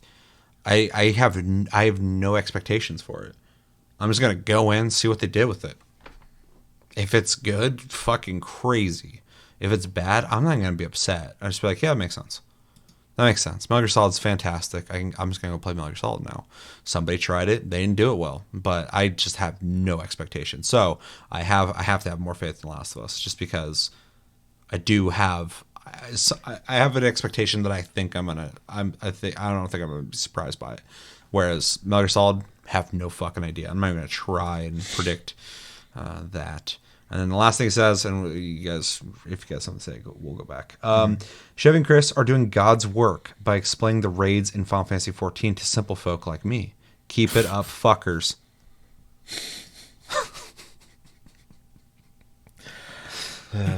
Thoughts? So the faith, having more faith in anything, I honestly can't have an opinion because I realistically I don't watch anything anymore. I have faith in nothing. Well, that's a completely different topic, but yeah, I don't watch TV. I don't watch movies anymore either because I think that 95% of everything that comes out is just crap. So, oh, dude, we agree. So many things are bad. So, only because of the what we already said with the HBO and if you're a betting man, that'd probably be the one. Yeah, I think that's a safe bet. Yeah. And then I appreciate the flattery. I think you're giving a little too much credit when it comes to explaining the raids. It was very much on the spot, but I'm not. I appreciate it. I'm not simple folk, and I appreciate you guys explaining it. So, thank you. Chris, thoughts? Anything? I'm the same lines as Chevy. I have faith-wise, I don't have faith when it comes to movies doing reiterations of books or games or anything like that. It's up for interpretation every time. So who knows? And I'm glad you enjoy the explanation of the raid that we could, I guess, dumb it down for you. Curious choice. Curious choice. Dumb it. Well, he called you fuckers, so it's all all okay now. Gloves have been taken off. You didn't like Lord of the Rings? I do enjoy Lord of the Rings. Those are good movies. I love those movies. They are very good movies, but I don't hold faith in that they will always be good movies. Okay, yeah, for sure. Anything else? Yeah, they're entertaining, but like Lord of the Rings are like an epic that goes up with like all the other epics of cinema. Right. Whereas the Hobbit movies are like, that was fun. Yeah. But they're also like, take this one book and make a trilogy out of it. And Take this okay, small book, make a trilogy out of it. Take this 3 massive books and try to fit in 3 movies. They're like, dude, take this little book and make a trilogy out of it. And he's like, and make it good? They're like, yeah, I mean, make it good. He's like, whew, okay, I'm gonna be adding a lot of weird shit because I don't got a lot of material. So you give me carte blanche on fucking what I can do with this. And they did. They did do that, dancing on barrels and shit in a river. Yeah. They did get to experiment with frames per second, though. So that was weird. Yeah. But the cinema nerd in me was like, wow, this is interesting. So, I mean, I'm not a huge fan of it. I need that 24 frames per second, but it was cool to see. Yeah. Especially on that big of a budget. So, anything else? All right. Thank you for the comment, Cody. Thank you, everybody, for your comments on that video. And the next video and the last video was us reacting to Nintendo Direct. This was a live stream we did as an episode. Which is always fun to do, but when I structure it like the way that we do our episodes, and people come in going like, "Hey, Seth," and they start talking to me, I'm like, "Hold on a second, I'm trying to structure this." This is funny because I won't name drop, but like, there's a couple people I watch their YouTube side of things, but they record while live streaming on Twitch. And you see their chat on the screen. Well, if you're like a streamer ignoring that's just on all day too, and that's your job, it makes sense to go, I'm going to make an episode right now because you're at work, essentially. So. Well, it's just funny because like the chat's still going. I'm not at work. I do this for fun. And they just have to go like this. Sorry, chat. I'm not available to you right now. Yeah. So that's hard though. I see people talking. I'm like, wow. I know. I'm listening. Hold on a second. I'll talk to you in a second. I know your behaviors in life as well, and conversation is something you prioritize. So. Oh yeah, I'll pause my game and talk to you. I'm not gonna sit there going, fucking people, man. Anyway, we got another comment from Maneki Neko saying, "Don't own a Switch, but I'm here to hang out." Appreciated. Thank you for hanging out. Always a pleasure to have you hang out. And and then we got a comment from Chevy, TLG Chevmo, said, "Welp, Fall Guys coming to Xbox," because we talked about in that episode that it needed to come out on Xbox. Yeah, it's come out on everything. We're like, what about Xbox? This is like there needs to be a shirt that comes out that just says, "What about Xbox?" This is just a typical like. We record an episode and like literally moments later they're like, you lied now. That's what we're doing. We're making you liars. Yeah. So like it's on everything but Xbox, and like literally like less than 24 hours later. We didn't know. They're like, Fall Guys coming to Xbox. Wasn't my fucking idea. Damn it, that episode's literally coming out in like an hour. If it was up to me, Xbox would have fucking like exclusives and Final Fantasy 14 and all sorts of shit. I actually explained why that isn't a thing recently. because the restrictions are gone. It's just they don't have the budget and development. They want the do it me now. servers though. No, not anymore. I guess. Good, drop that stupid shit. It's just because the workflow is 2 years scheduled. There's no money or development time to fit it in right now. So can't fit it in unless What a Square shame. decides to write a bigger check and hire more people. But companies don't like doing that kind of stuff. So yeah. Yeah. Anything you guys got to say left? I'm glad I was able to throw a comment in there with a correction. Yeah. We like to correct things around here, or just pretend like we never said it.